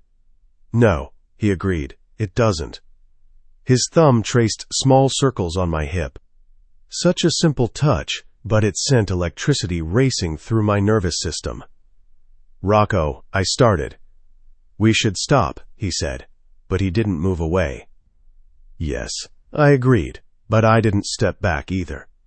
We stood there, caught in the tension between what we'd agreed to and what we were starting to feel. Finally, Rocco released me, stepped back, ran a hand through his hair. Get some rest, he said, his voice rougher than usual. Tomorrow we start preparing for the Romano dinner. It's going to be intense. Okay. I turned to go, then stopped. Rocco? Earlier, when you said the kiss at the wedding was more real than it should have been. Don't. He held up a hand. Don't ask questions we're not ready to answer. When will we be ready? I don't know. His eyes met mine, and I saw something vulnerable there, something that looked almost like fear. Maybe never. Maybe tomorrow. This wasn't supposed to be complicated, Chloe. But it is. Yes. He crossed his arms, defensive. It is. What do we do about it? We stick to the agreement. 1 year, then you're free. His jaw tightened. Unless you want to leave sooner. Do you want me to leave? The question hung in the air between us, loaded with meaning. No, he said finally. I don't want you to leave. Then we figure this out. Together. He studied me for a long moment, then nodded. Together. I went to bed that night with my heart racing and my mind spinning. This was supposed to be simple, a business arrangement, a transaction. But somewhere between the wedding and tonight, between breakfast and practicing intimacy, something had shifted. I was starting to feel things I had no business feeling for a man who'd bought my hand in marriage. And from the look in Rocco's eyes, he was feeling them too. Chapter 6. Playing the Part. The next 2 weeks passed in a blur of preparation. Maria arrived every morning with schedules, briefs on the Romano family, etiquette lessons that made my head spin. I learned which fork to use for which course. How to greet Italian dignitaries, the proper way to accept a compliment without appearing vain. But the real education happened with Rocco. Every evening we practiced. He'd take my hand across the dinner table, his thumb stroking my knuckles, pull me close on the terrace, his arm around my waist as we looked out at the city, touch my face with a gentleness that made my breath catch. The Romanos will be watching, he'd remind me, everything has to look natural. It was natural. That was the problem. Sunday dinner with my mother had been surprisingly painless. Rocco had arrived with flowers and wine, charmed her with stories about his grandmother, answered her questions about faith and family with just enough truth to be convincing. She'd pulled me aside before we left. "He's not what I expected," she'd said, "but I can see he cares about you. Just be careful, Chloe." I'd promised I would, but I was already in too deep to be careful. Now Friday evening, I stood in my bedroom, staring at the dress laid out on the bed. Emerald silk, fitted through the bodice, flowing to the floor. Off the shoulder, elegant, expensive, the kind of dress that made a statement. Tonight was the Romano dinner. Tonight, everything we'd been practicing would be tested. A knock at my door. "Come in," I called. Rocco entered, already dressed in a black tuxedo that made him look like he'd stepped out of a James Bond film. His eyes swept over me. I was still in my robe, hair in curlers, and something heated flickered in their depths. "I brought you something," he said, holding out a velvet box. I took it with trembling hands. Inside was a necklace. Diamonds and emeralds. Art Deco design. Breathtaking. "Rocco, I can't." It was my grandmother's. She insisted you wear it tonight. He lifted the necklace from the box. "May I?" I nodded, turning so he could fasten it around my neck. His fingers brushed against my skin, and I suppressed a shiver. "Perfect," he murmured. His hands settled on my shoulders, and he met my eyes in the mirror. "You're going to be magnificent tonight." "I'm terrified," I admitted. "Good. Fear keeps you sharp." He turned me to face him. "Remember, you're not Chloe Brennan anymore. You're Chloe Marchetti, my wife, the woman I chose above all others. Act like it." "And if they see through us?" "They won't." His thumb brushed across my lower lip. "Because when I look at you, I don't have to pretend anything." The words hung between us, loaded with meaning. "Rocco. Get dressed. We leave in an hour." He left before I could respond. Times. The Romano estate made the Marchetti property look modest. 20 acres outside Boston, surrounded by walls that looked more fortress than fence. The house itself was Italian Renaissance. 3 stories of pale stone, arched windows, a courtyard with a fountain that probably cost more than most people's homes. Guards at every entrance, cameras hidden in the landscaping. This was old power, old money, the kind of family that had been influential when the Romanovs still ruled Russia. Rocco's hand found mine in the back of the Mercedes. "Ready?" he asked. "No, but let's do this anyway." He smiled, actually smiled. "That's my girl."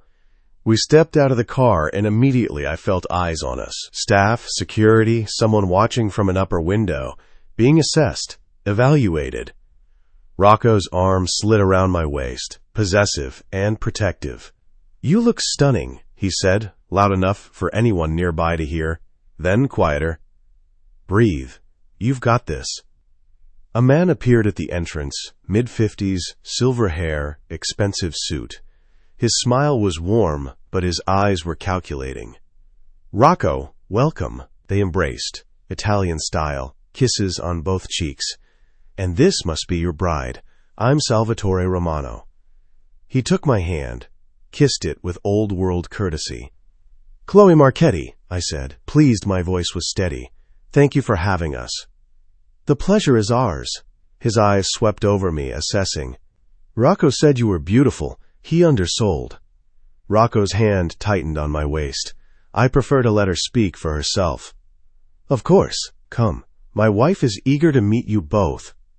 He led us through marble hallways into a formal sitting room where a dozen people waited. I recognized faces from the research Maria had drilled into me. Salvatore's wife, Isabella. Their daughter, Gabriella, the one who'd been supposed to marry Rocco until she fell for someone else. Several cousins. A handful of older men who had the same dangerous look as Rocco's inner circle. Introductions were made, hands were shaken. Isabella Romano embraced me like we were old friends, though her eyes missed nothing. "Finally, we meet the woman who captured Rocco's heart," she said in lightly accented English. "He's been a bachelor so long we thought he'd never settle down." "I was waiting for the right person," Rocco said smoothly. He pulled me close, dropped a kiss on my temple. The gesture looked effortless, natural, worth the wait. Gabriella approached, stunning in a red dress, confident in a way that came from a lifetime of privilege. "Mrs. Marchetti, I hope there are no hard feelings." "Hard feelings?" I asked, confused.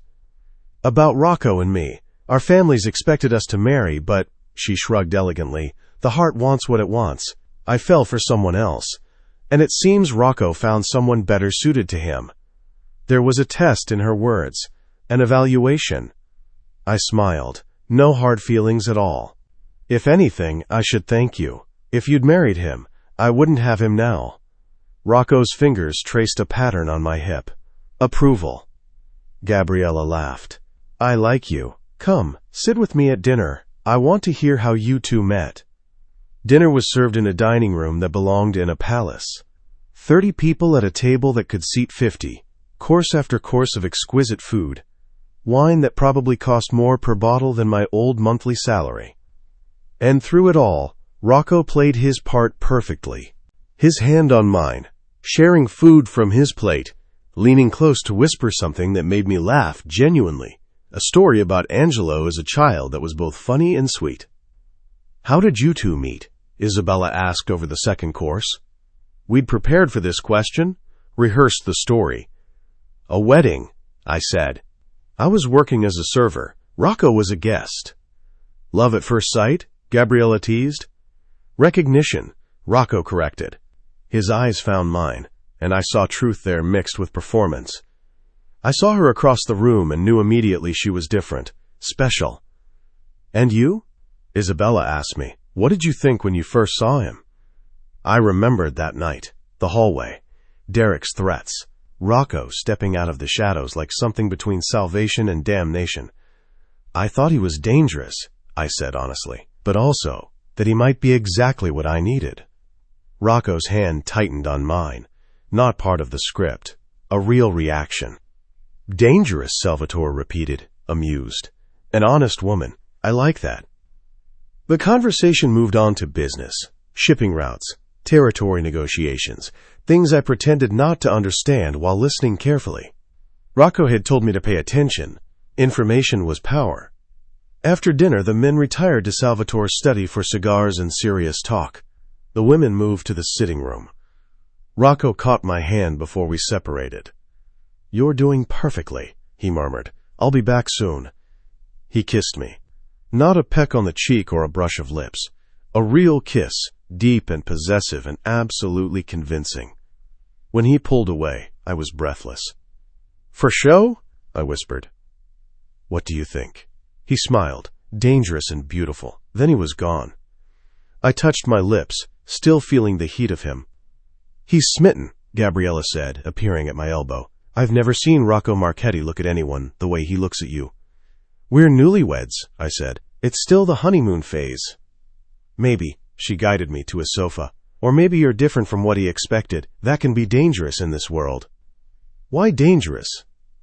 "Because men like Rocco, men in this life, they can't afford to love too deeply. It makes them vulnerable." Her expression was serious. "And vulnerability gets you killed." "He doesn't love me," I said automatically. We're complicated?" She smiled knowingly. "Of course it is. Everything in this world is complicated. But that kiss? That wasn't for show." Isabella joined us with espresso. "You've passed the test, dear. My husband likes you. More importantly, he believes you." "Believes what?" "That you love Rocco, that the marriage is real." She sipped her coffee. "Salvatore doesn't do business with people he doesn't trust. And he won't trust Rocco if he thinks this marriage is a sham." My heart hammered. And if it were a sham, then the alliance would collapse. Rocco would lose significant territory. People would die. She met my eyes. "But you're not pretending, are you? I see the way you look at him. The way he looks at you. Whatever brought you together, it's become something real." I didn't know how to respond, didn't know if she was right. "I barely know him," I said finally. Sometimes that's when the most powerful connections form, when you see someone clearly, without the fog of expectation. She touched my hand. "Be careful, Chloe. This life takes everything. Don't let it take your heart, too." The men returned an hour later. Rocco found me immediately, as if drawn by instinct. Ready to go home? He asked. Home. The penthouse. Our shared space. Yes, I said. We said our goodbyes. Salvatore pulled Rocco aside for a final word. When they shook hands, I saw satisfaction in the older man's expression. The alliance was secure. Times. In the Mercedes, driving through the dark, Rocco exhaled long and slow. You were perfect, he said. Did we get what we needed? Yes. Salvatore agreed to the shipping arrangement. We'll have access to the European routes within the month. He turned to look at me. You made that possible. I just answered their questions. You did more than that. You convinced them. Isabella told me. They believe we're in love. Are we? The question escaped before I could stop it. Silence. The city lights streamed past the windows. I don't know, Rocco said finally. I didn't expect to feel anything. This was supposed to be transactional, clean. And now? Now it's complicated. He reached for my hand. I look forward to coming home because you're there. I cook breakfast because I want to see you smile. I kiss you and forget it's supposed to be for show. My heart hammered against my ribs. That kiss tonight, I whispered, before you went to the study. Wasn't for them. His thumb traced circles on my palm.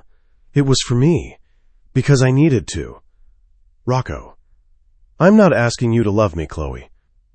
I'm not even sure I'm capable of that kind of feeling anymore. His voice was rough, honest. But I want you. More than I should. More than is safe. What do we do about it? We decide. Together. He lifted my hand to his lips. The contract says separate bedrooms unless you consent. I'm asking. Yes. You don't know what I was going to ask. I don't care. I turned to face him fully. Whatever you were going to ask, the answer is yes. His eyes darkened. Chloe, I want this too. Want you. I tried to pretend it was just the arrangement, just playing a part. But it's not. My hand found his jaw, stubble rough beneath my palm. It hasn't been for a while. The Mercedes pulled up to our building. Marco opened the door, oblivious to the charged atmosphere in the back seat. Rocco helped me out, his hand at the small of my back. We rode the elevator in silence, the tension between us thick enough to cut. At the penthouse door he stopped, turned to face me. If we cross this line, there's no going back, he said. No pretending it's just part of the arrangement. I don't want to pretend anymore. Neither do I. He unlocked the door and we stepped inside. The city lights illuminated the living room, casting shadows across expensive furniture. Rocco's hands framed my face, thumbs brushing across my cheekbones. Last chance, he whispered. Say the word, and I'll walk away. We'll go back to separate rooms, to the contract, to pretending this is just business. I answered by pulling him down to me, by kissing him with all the want I'd been suppressing for weeks. He responded immediately, deepening the kiss, one hand tangling in my hair, while the other pulled me flush against him. This wasn't for show, wasn't practice. This was real, and raw, and everything I'd been craving. Bedroom, he managed between kisses. Mine or yours? Ours, I said. And for the first time, since I'd signed that contract, we stopped pretending. Chapter 7. The Cost of Power. I woke to sunlight and the warmth of Rocco's body beside me. For a moment, I just lay there, listening to his steady breathing, feeling the solid weight of his arm across my waist. Last night had changed everything. Crossed every line we'd drawn, shattered every boundary we'd established. And I didn't regret a single moment. Rocco stirred, pulled me closer, his lips finding my shoulder. Good morning, he murmured, voice rough with sleep. Morning. I turned in his arms, met those gray eyes. In the daylight, they looked softer, less guarded. Regrets? He asked. No. You? None. He kissed me, slow and deep, though this complicates things. Everything about us is complicated. True. His phone buzzed on the nightstand. He ignored it. It buzzed again and again. Finally, he reached for it, frowning at the screen. His expression shifted, tension replacing the softness. "What is it?" I asked. "Problem." He sat up, already shifting into business mode. "I have to go." "Now?" "Yes." He was already out of bed, pulling on clothes with efficient speed. "Stay here. Marco will be outside if you need anything." "Rocco, what's wrong?" He paused at the door, looked back. The man from last night, vulnerable, open, was gone. This was the mobster, the killer, cold and controlled. "Someone made a mistake," he said. "I need to correct it." Then he was gone. Times. The day dragged. I tried to read, to paint, to distract myself, but my mind kept returning to Rocco's expression, the coldness in his eyes. Around 3-page M, Maria called. "Rocco asked me to check on you. Are you all right?" "I'm fine. What's happening?" "Nothing you need to worry about." Her tone was careful, professional. "He'll be home late. Don't wait up." "Maria, tell me what's going on." Silence. Then, one of our shipments was intercepted. Someone talked. "Rocco's handling it." "Handling it how?" "The way he always does." She paused. "Chloe, this is his world. You knew that when you married him."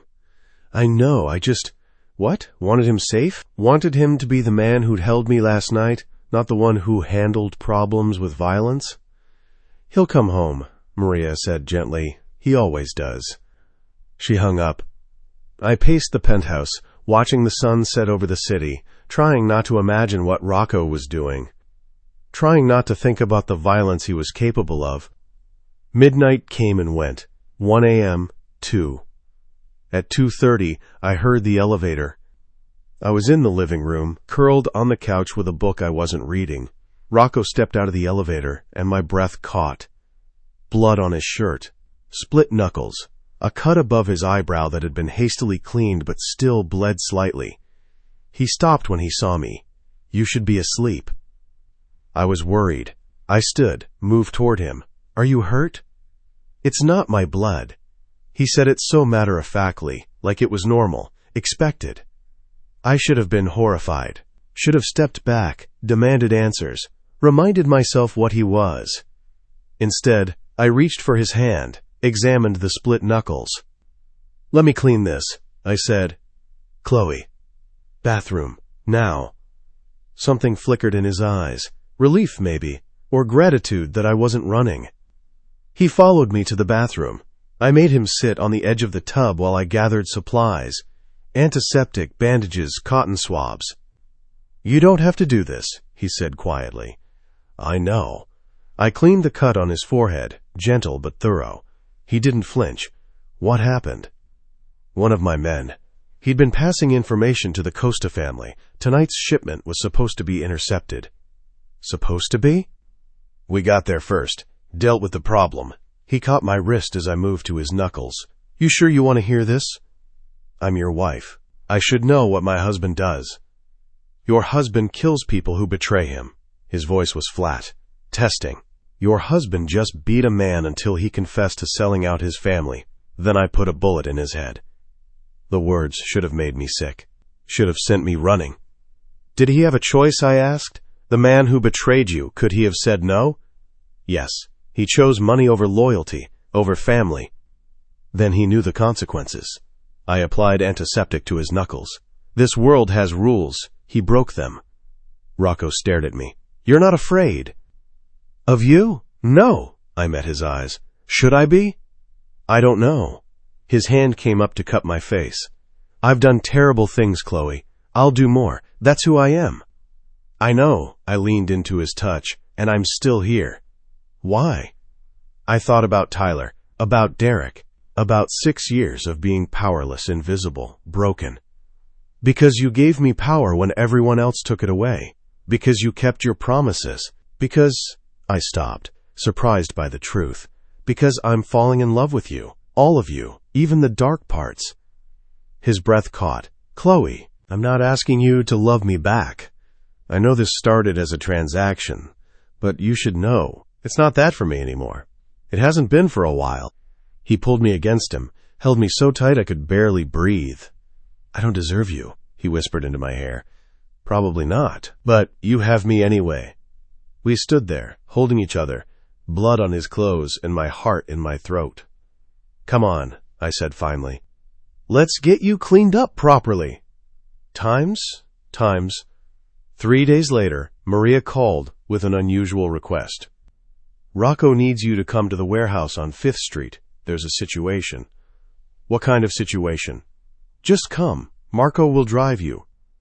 20 minutes later, I stepped out of the SUV in front of a nondescript warehouse in a part of town I'd never visited. Guards at every entrance. Men in suits who looked like they'd kill without hesitation. Angelo met me at the door. He asked for you specifically, Angelo said, leading me inside. Fair warning, this isn't going to be pleasant. What's happening? Costa family sent a message. Rocco's sending one back. We walked through the warehouse. Empty except for a single chair in the center, occupied by a man I didn't recognize. Bruised, bleeding, hands zip-tied behind his back. Rocco stood nearby, gun in hand, face expressionless. He looked up when I entered. Something flickered in his eyes. Relief, maybe, or regret that I had to see this. Chloe. He moved toward me, handed the gun to one of his men.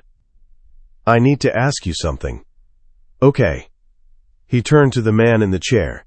This is Marco Benedetti. He works for the Costa family. 3 days ago, he followed you to your mother's house, took photographs, threatened to hurt her if I don't back off on the shipping routes. My blood ran cold. My mother? She's safe. I have people watching her. But this, he gestured to the man, this is a message that my wife is off limits, that my family is off limits. What are you going to do to him? I asked, though I already knew. That depends on you. Rocco's eyes held mine. I brought you here because this affects you. Because you have a right to see how I protect what's mine. But if you want to leave... Did he threaten to kill her? I interrupted. The man in the chair spat blood. Your husband's a dead man. You're all. Angelo hit him. Hard. The man's head snapped back. Answer her question, Rocco said quietly. Did you threaten to kill her mother? I said what my boss told me to say. That the old lady would have an accident if Marchetti didn't back off. I looked at Rocco. What happens if you let him go? The Costas see it as weakness. They escalate. Your mother becomes a real target. Other families start thinking my wife, my family are vulnerable. And if you kill him? Message sent. My family is untouchable. The Costas back off or face war. I looked at the man in the chair. He'd threatened my mother, followed me. Tried to use her as leverage against Rocco. Do it, I said. Rocco studied my face. You're sure? He threatened my mother. He tried to hurt you through me. I met his eyes. Yes, I'm sure. He nodded slowly. Then to Angelo. Take her out, now. No, I caught Rocco's arm. I said, do it. I'm staying. Chloe. You wanted me to see how you protect your family. I'm watching. My voice didn't shake. I need to see this, to understand. For a long moment, Rocco just looked at me. Then he turned to his men. Leave us, just me and Angelo. The men filed out. Angelo positioned himself near the door. Rocco retrieved his gun. Last chance, he said to me. I'm not leaving. He walked to the man in the chair, put the gun to his temple. Any last words? Rocco asked. Fuck you, Marchetti. The Costas will. The gunshot was deafening in the empty warehouse. The man slumped forward, blood pooling beneath the chair. I didn't scream, didn't look away. I watched Rocco holster his gun, watched Angelo move to deal with the body, watched the whole cold, efficient aftermath. Rocco came to me, cupped my face in his hands. Are you all right? His voice was gentle, concerned, like he hadn't just killed someone. Yes, and I was. That was the terrifying part. Is my mother safe now? Yes, the Costas will get the message. They won't touch your family. Good. I looked at the body, then back at him. Thank you. Thank you? He looked shocked. Chloe, I just protected me, protected my mother, did what needed to be done. I took his hand, blood-stained and steady. I understand now. This world, your world, it doesn't forgive weakness. You have to be strong, ruthless, or everything you love gets destroyed. You're not afraid of me. No. I'm afraid of losing you. There's a difference. He pulled me against him, held me tight. I love you, he whispered into my hair. God help me, I love you. My heart stopped. Started again, faster. You love me? I tried not to, told myself it was just the arrangement, just convenience. But watching you stand here, not flinching, not running. He pulled back to look at me. You're the strongest person I've ever known, and I love you for it. I love you too, I said, even though you're terrifying. Especially because I'm terrifying, he corrected with a ghost of a smile. Maybe. I kissed him, tasting coffee and danger and everything I'd been craving. Take me home. Home, he agreed. We left the warehouse hand in hand, Angelo dealing with cleanup behind us. In the SUV, Rocco pulled me close. You've changed, he said. The woman I met at that wedding would never have watched someone die and felt nothing but relief that my family was safe.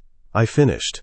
You're right, she wouldn't have, but she was weak, powerless, invisible. And now? Now, I'm Mrs. Rocco Marchetti, and no one will ever make me feel powerless again. He smiled, fierce and proud. No, they won't. Chapter 8. The war begins. The Costa family retaliated exactly 1 week later. I was in the penthouse, reviewing documents Maria had sent about a charitable foundation Rocco wanted me to run. A legitimate front for laundering money, but also genuinely helping communities, when Marco burst through the door. Mrs. Marchetti, we need to go, now. His urgency sent ice through my veins. What's happening? Attack on the estate. Angelo's been shot. Rocco's there, but he needs you safe first. Angelo, the charming, warm brother who'd welcomed me into the family without hesitation. Is he alive? For now, we need to move. Take me to the estate. Mrs. Marchetti, my orders are... I don't care about your orders. My husband is there. His brother is bleeding. Take me, now.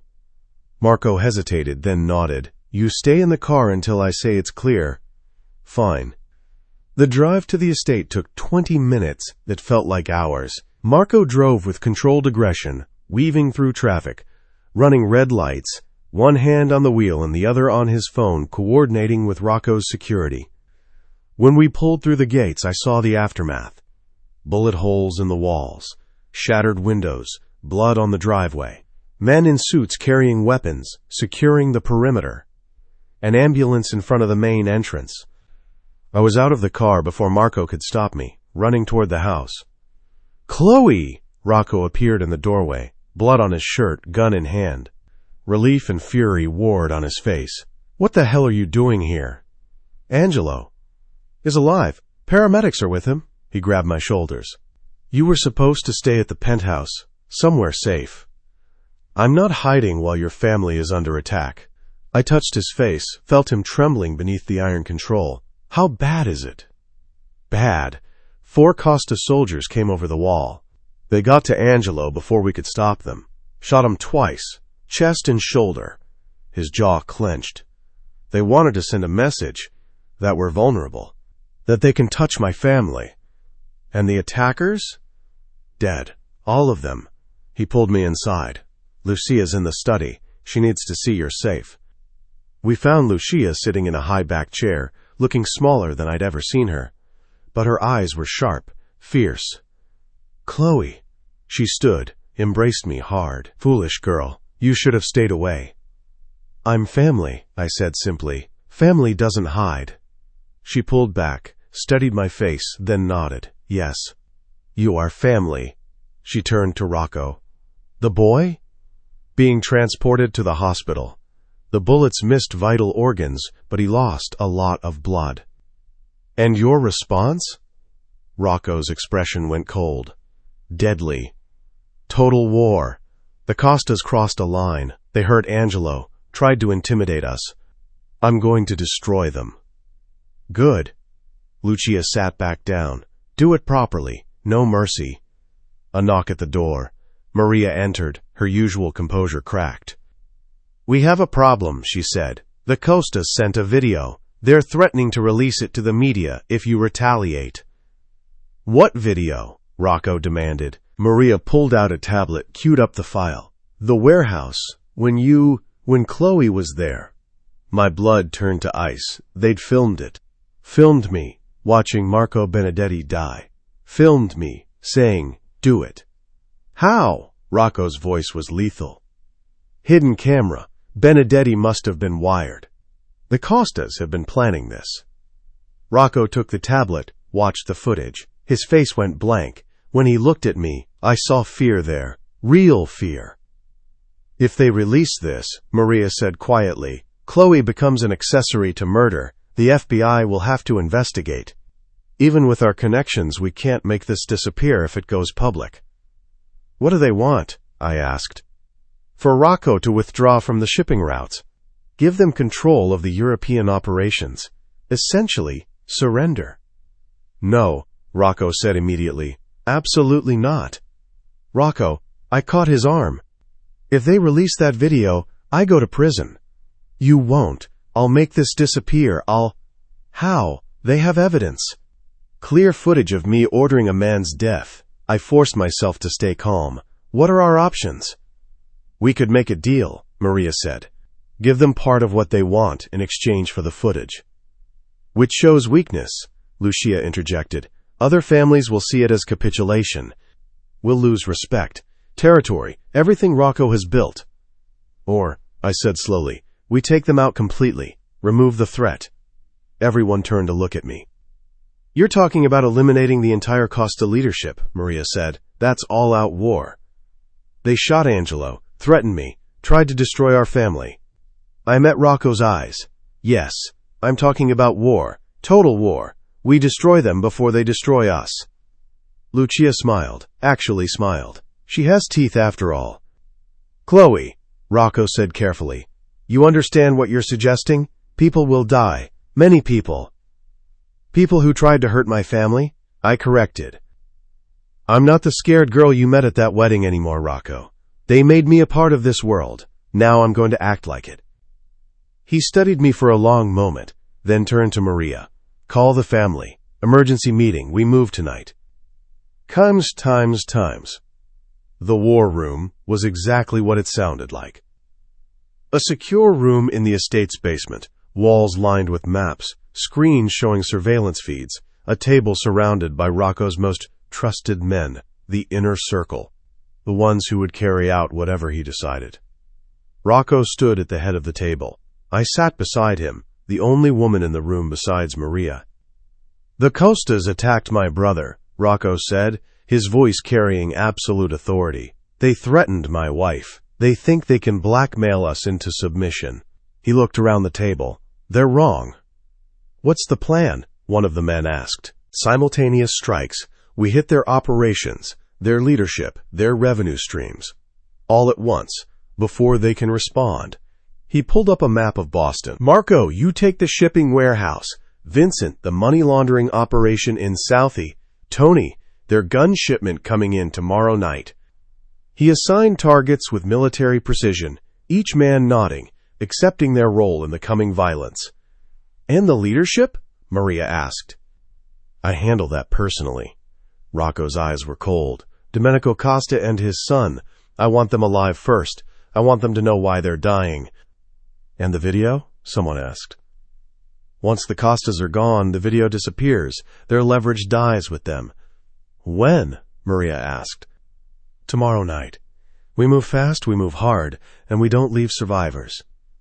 The men dispersed to prepare. Rocco stayed seated, staring at the map like he was planning a chess game instead of multiple murders. You should stay here, he said quietly, at the estate. With Lucia, where it's safe. I'm coming with you. Chloe, they used me to threaten you. This is my fight too. You're not a soldier. No, I'm your wife. And I stand beside you, always."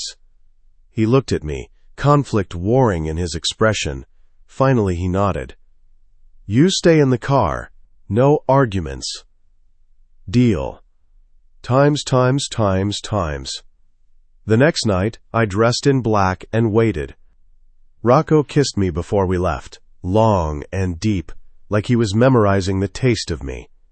"If something happens," he started. "It won't. But if it does, Maria has instructions. You'll be taken care of. The contract." "I don't care about the contract." I grabbed his face, forced him to look at me. "You come back to me. That's all that matters." "I love you," he said. "I love you too. Now go finish this." We drove to a warehouse in East Boston, the same area where I'd watched Marco Benedetti die, poetic, in a dark way. Rocco and his men went in. I stayed in the SUV with Marco, heart pounding, listening to the sounds of violence through the walls. Gunshots, shouting, then silence. 15 minutes that felt like hours. Finally, Rocco emerged, blood on his hands and clothes, but walking steady, alive. He got in the SUV, handed me a flash drive. "The video, and all copies, it's over." Domenico Costa? Dead. His son, too. The family leadership is gone. He looked at me, exhaustion and relief mixing. "It's done." I should have felt something. Horror, guilt, remorse. Instead, I felt only relief. "Good," I said. Rocco pulled me against him, held me tight. "What have I done to you?" he whispered. "You freed me," I said simply. "You showed me I didn't have to be powerless. That I could fight back. By turning you into this. Into someone strong. Someone who protects her family." I kissed him. "Don't regret it. I don't." "Not even a little?" "Not even a little." We drove home as the city woke around us. Somewhere, police were finding bodies. Families were getting terrible news. The balance of power in Boston's underworld was shifting. And I felt nothing but satisfaction. Maybe I should have been horrified by what I'd become. Maybe I should have mourned the innocent girl I'd been. But that girl had been weak, powerless, used and discarded by men who saw her as nothing.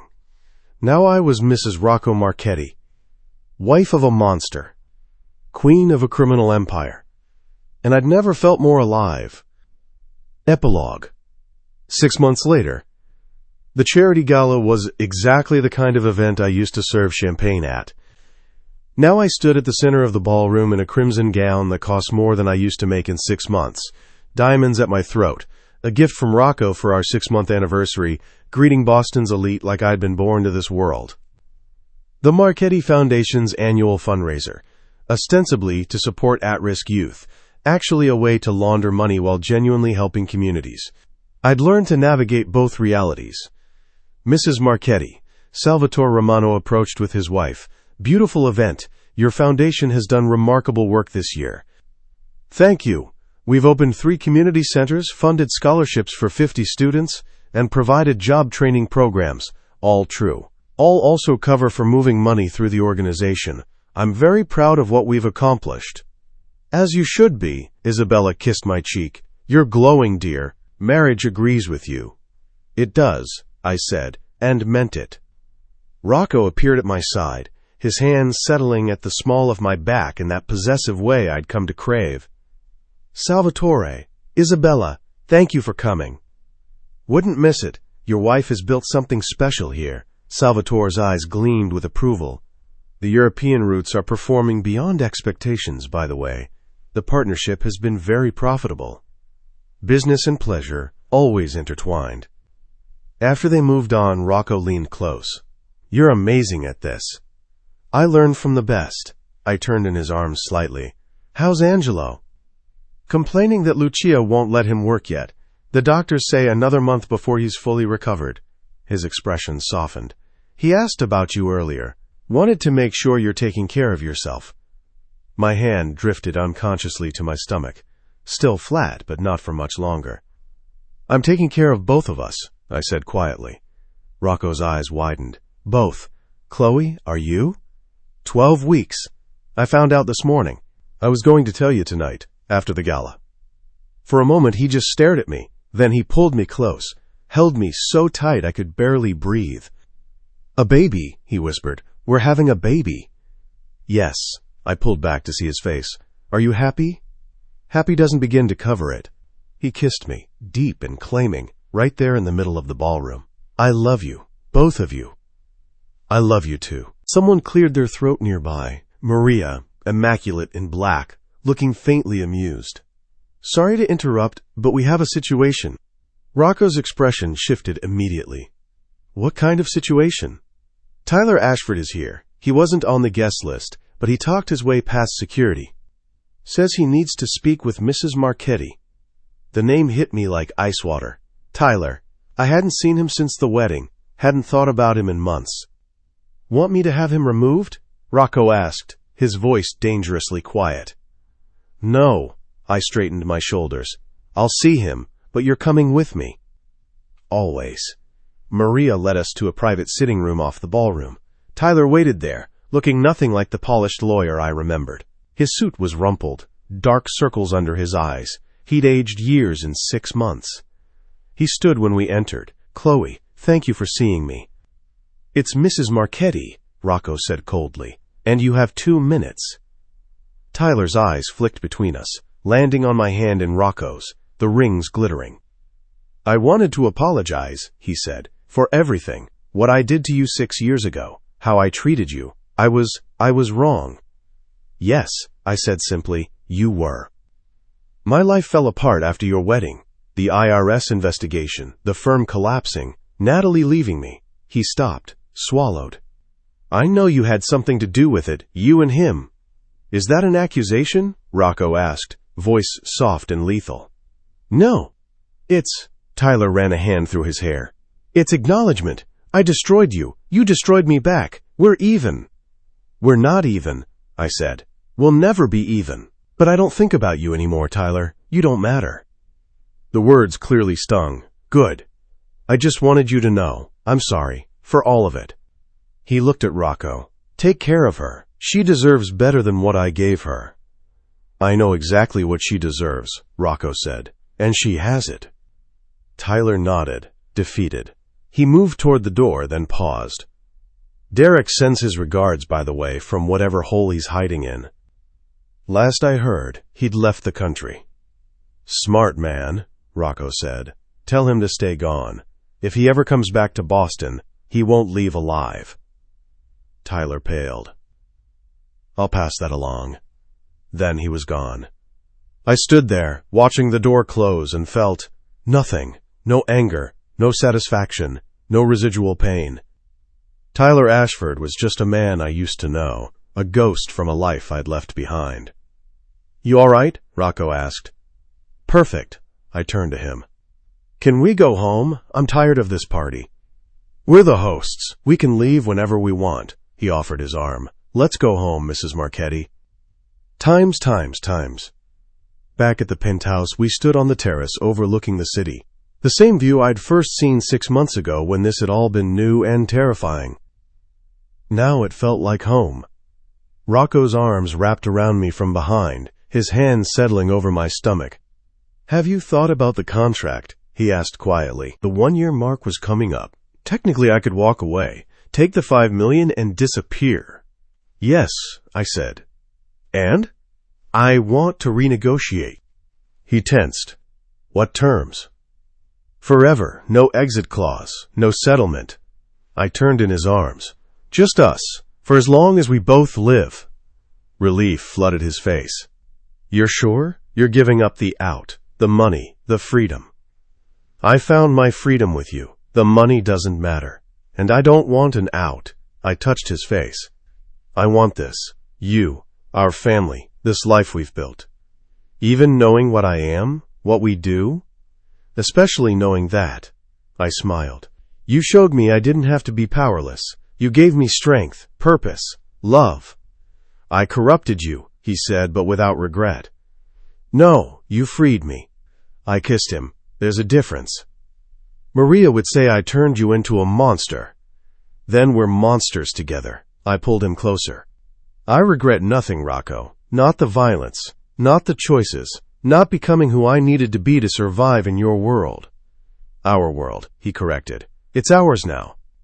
Yes, I agreed. Ours. We stood there, holding each other, the city glittering below us like scattered diamonds. I love you, he said, more than I thought I could love anything. I love you too, and I'm not going anywhere. Promise? I promise, till death do us part. For real this time. He kissed me, and I tasted forever in it. 6 months ago, I'd been invisible, powerless, broken. Now I was Mrs. Rocco Marchetti. Wife, partner, equal.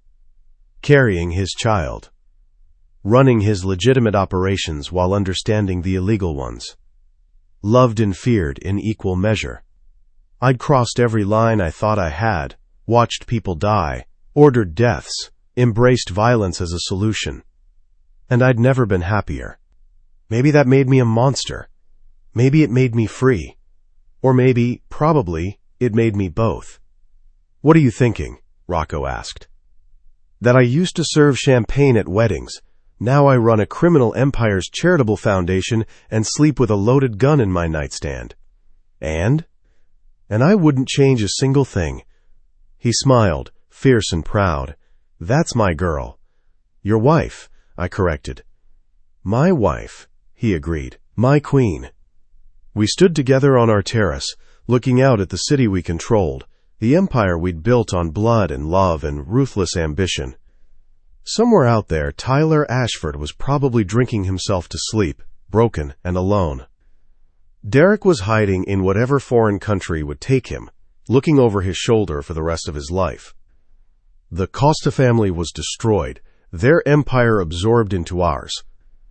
And I stood here, pregnant with the next generation of Marchettis, loved by a man who'd kill for me without hesitation, powerful in ways I'd never imagined possible.